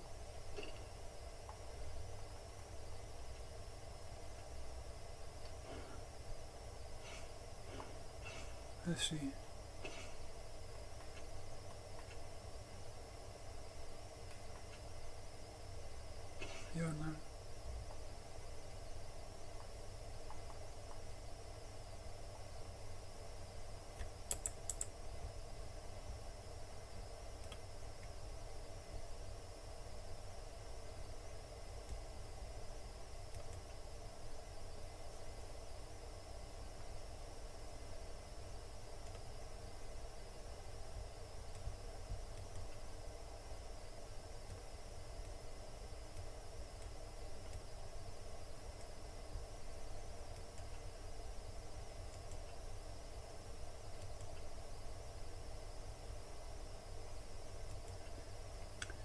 Beloved slave. Tol Magor, a slaver in Circus Manor, has enlisted my help to find her ward, a girl named Rin. If I bring Rin back to her, Tol says that she has valuable information to trade it in return. Tywir did something to convince Tal Magor to free Rin. Toy left the city afterward, but Tywir appeared well pleased with himself. Bring Rin back to Tol Magor in Circus Minor. Rin has agreed to join me. I shall bring her to Tol Magor and resolve the situation between them. Search for the missing slave girl, Rin.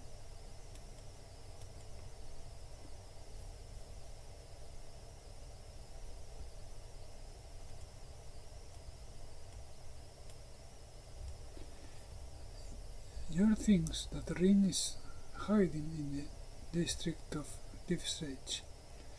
She described Rin as scrawny with dark curly hair. She also said that Rin suffered a head wound and tends to babble about her goods. Okay. So after this, you will be ejected from the Endless Gate back into one of the tombs.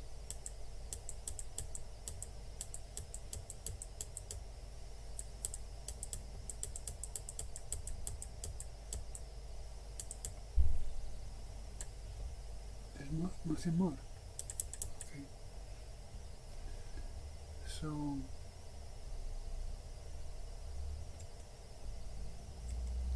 that was done actually. This is the Valley of Dead Heroes, Valley's Hero Trophy. So in the Valley of Dead Heroes, the cobblestone and the code is 1, 2, 5, 4, the Endless Gate will close and the cultists will no longer have any reason to stay within the valley. So I have Valley's Hero there and 40 experience. And also, I need to do something else now. First, the Ritis has developed to tier 3.2, increase extra effort. Let's go with the Ritis.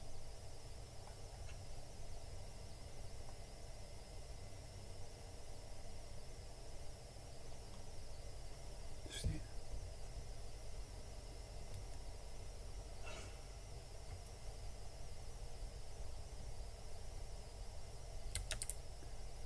Go to extra effort.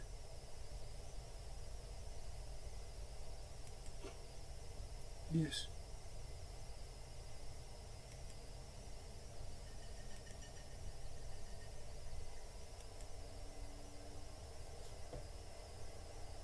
Stories will be told of this day. All right.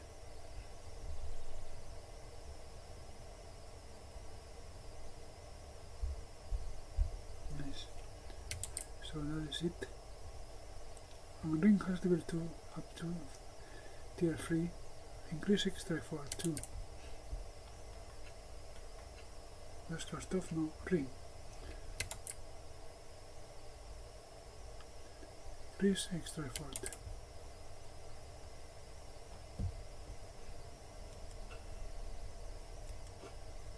Yes.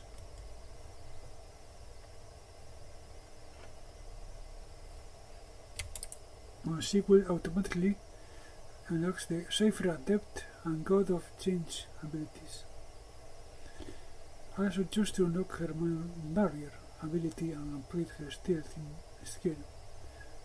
Okay, let's see.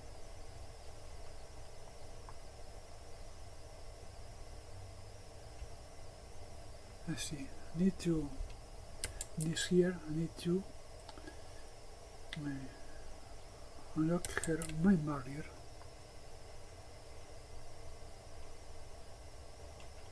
1 point.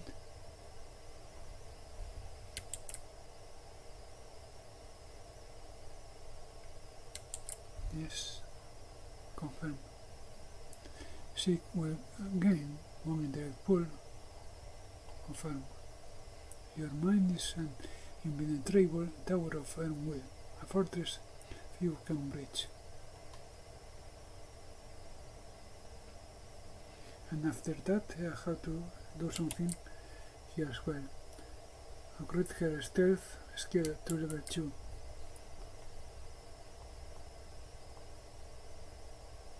Yeah.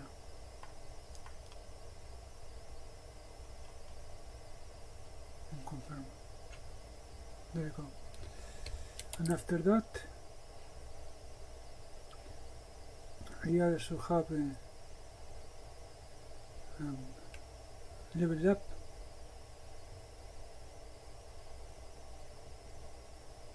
so what to choose there. The last cast off.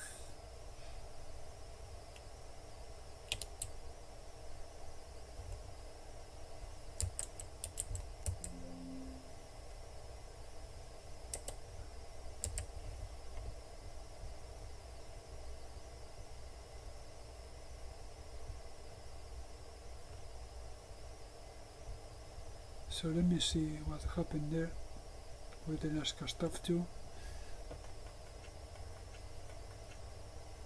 Tier 3. Okay. Is that right?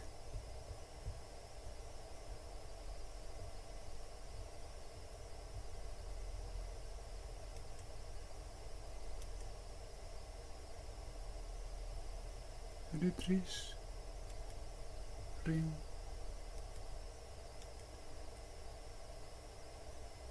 Okay. Again. Okay.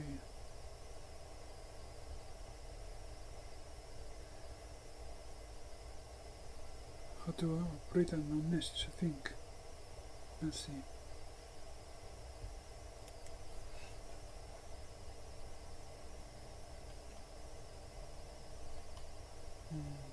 Wait. Yeah, I need to press here.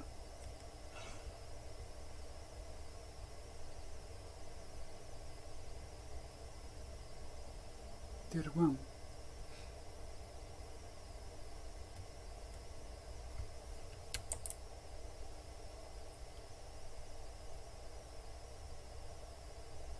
Skill.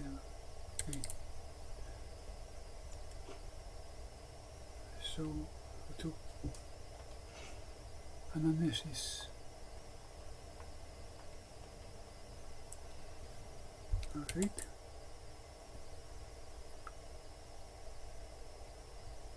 Level 1 trained. Did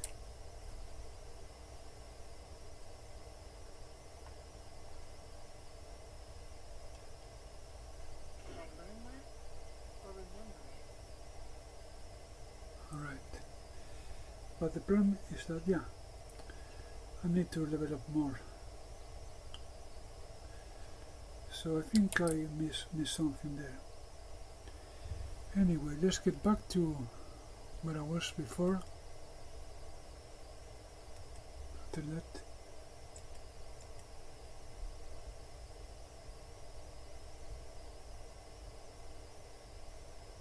And finish this.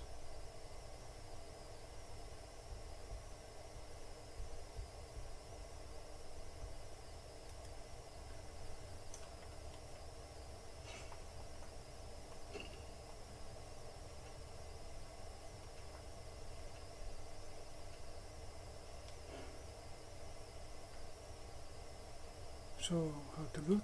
I'm ready. Let's see. 80 cents.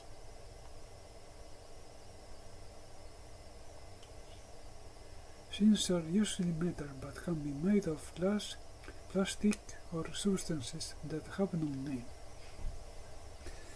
Some are jagged bits of interesting material or small cone-like objects such as highly decorative buttons from a machine, while others are probably minted and stamped with writing and images. Take. Next is the Impossible Blade, which is a medium melee weapon. Let's see, value 520. And artifact speed. 7 relativistic ignores resistance damage. And 3 damage per effort applied, max plus 12. Details. One glance at this weapon serves as an explanation of its name, as the blade is of an impossible thinness. A transdimensional energy field generated by a device in its short hand maintains the blade's structural integrity, and as such, the blade can be used when this field is not powered, as it will shatter on the slightest impact. Anamnesis trained. Staring into the shifting pattern, you know the changing god held this blade at one time. You remember piecing together fragments of the blade, making them whole through a process you can't understand.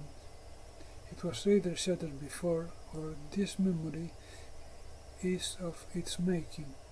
The only thing clear to your mind is the sensation of the tools and the meditative state that gave this weapon shape. Take. And also the enigmatic sphere oddity. As you pick up the small plain obsidian sphere, it burns frosted. It has a value of 403 shin. Frosted white and changes size to fit comfortably in the palm of your hand, marked with fine lines in all directions. It is smooth and cool to the touch and extremely light. When you heft it around in your hand, however, you notice that its weight seems to temporarily increase as more momentum is applied to it. Alright, so I have these two.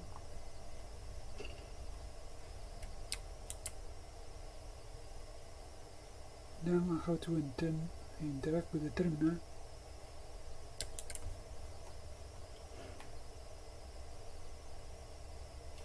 Ready. There are 5 buttons, each with a number carved into them. Oh wait, 6 edge buttons surround the cover ones, each with an arrow scratched into it, pointing away from the corner. The small hex in the center is glowing as well.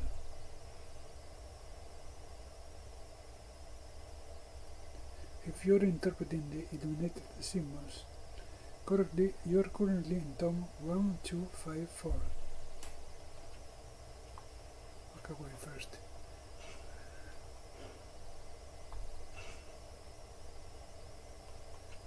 Let's go to the journal, complete the Fallen to Earth.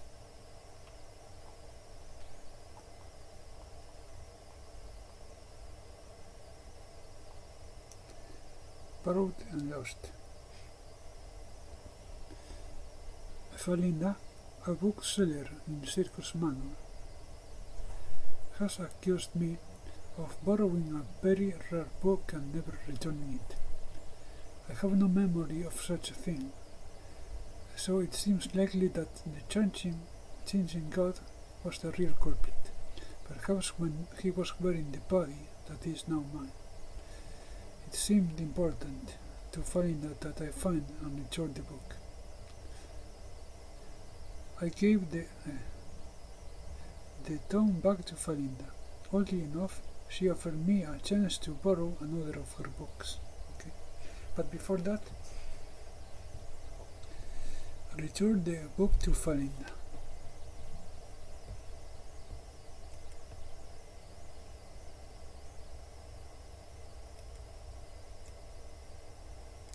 I found the missing book in the Chinchin God's sanctuary.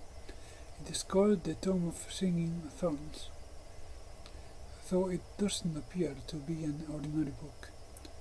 Felina should still be at her stall in Circus Manor when I'm ready to return the book. And find the book Felina claims I borrowed. I need to find the book that I supposedly borrowed. Felina didn't provide any clues about its whereabouts, but did mention that the book has a 5-colored sigil on its cover. Yeah? Now, let's see. Seekers in red.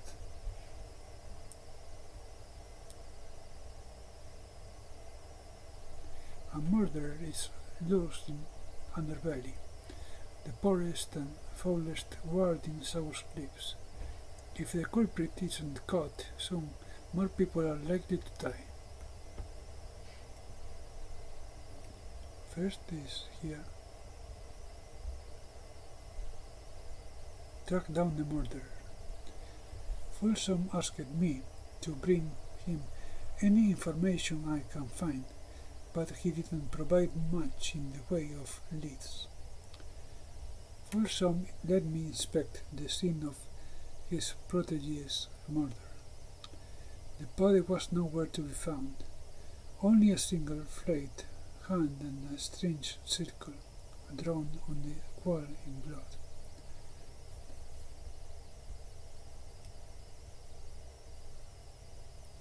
Folsom suspects the involvement of McKenna, the so-called White Death, who is an assassin of some repute. He asked me to question her. He isn't sure where McKenna is, but a mutant called Mapper might know. I questioned McKenna about her involvement, but she insisted upon her innocence. She might have more to say if I describe the scene of a murder in detail, or if she sees it for herself. Next is long. Go to the Dendra Ohur chapel and question the cultists there. I have reason to believe that the murderer was a member of the Dendra Ohur cult. I should go to the cult's chapel in Underbelly and question all the people I find. Any one of them could be the killer. Ibitu has given me the permission to question the other Dendra Ohur cultists. I have questioned Ibitu, the cult's leader. He says that he was with Folsom when Whittle was killed, which sounds like a solid alibi. I have questioned Kiyatawa. She claims that she doesn't know who the killer is, but she's seen this kind of murder before. It suggests that the killer was sending a warning or holding a grudge.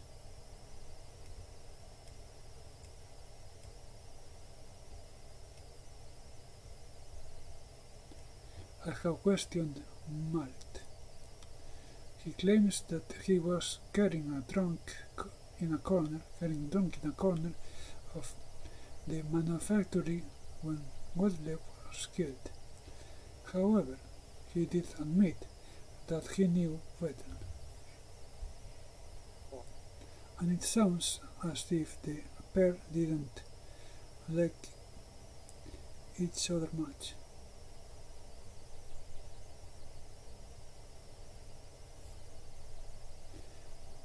Merritt also warned me not to trust Kiyatawa or Giselle. He apparently saw Kiyatawa eating a corpse in an alley, all by herself, which suggested to him that she was something to hide. He describes Gissei as a particularly nasty sort of mutant who might also be hiding something. Mallet admitted to killing a man who stole something from him, and then eating the man's corpse, but he claims he only did it once. Iyatama admitted to finding a corpse in the city, but she didn't want to share it with the other Dendra, so she ate it alone. When she suggested that I might ask Mallet how many corpses he has found on his own, and she implied that he might have killed some of them himself. Iyatawa seemed like she was hiding something else about her visit to Circus Manor. I should speak to the merchants there and see if any of them saw what she was doing.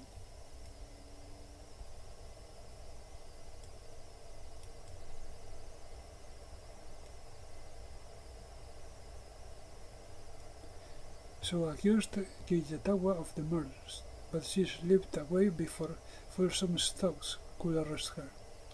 Fulsome doubts that Iyatawa will return to South Cliffs. If I ever see her again, he asked me to make her pay for what she did. Okay. So, how to finish this area? Alright. Another quick save.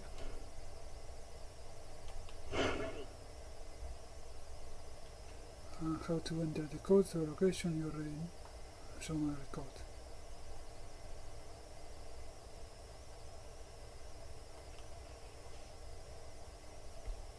Now how to press 5, 1 for free.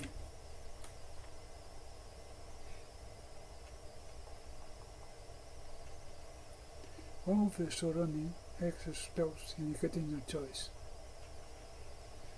A light close on the second hexagon. The third hexagon lights up to reflect your selection. When the fourth hexagon illuminates, a field of energy forms around you, and you feel the same tight, sucking sensation at your gut.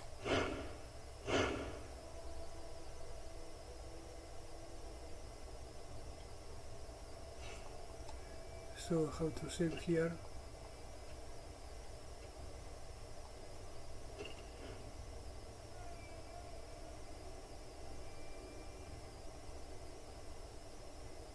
It is a thought, a stray note, okay. Anyway, I have to call it here. Thank you for coming everyone, and see you next time with the next stream of Tiles of Numenera. Bye bye!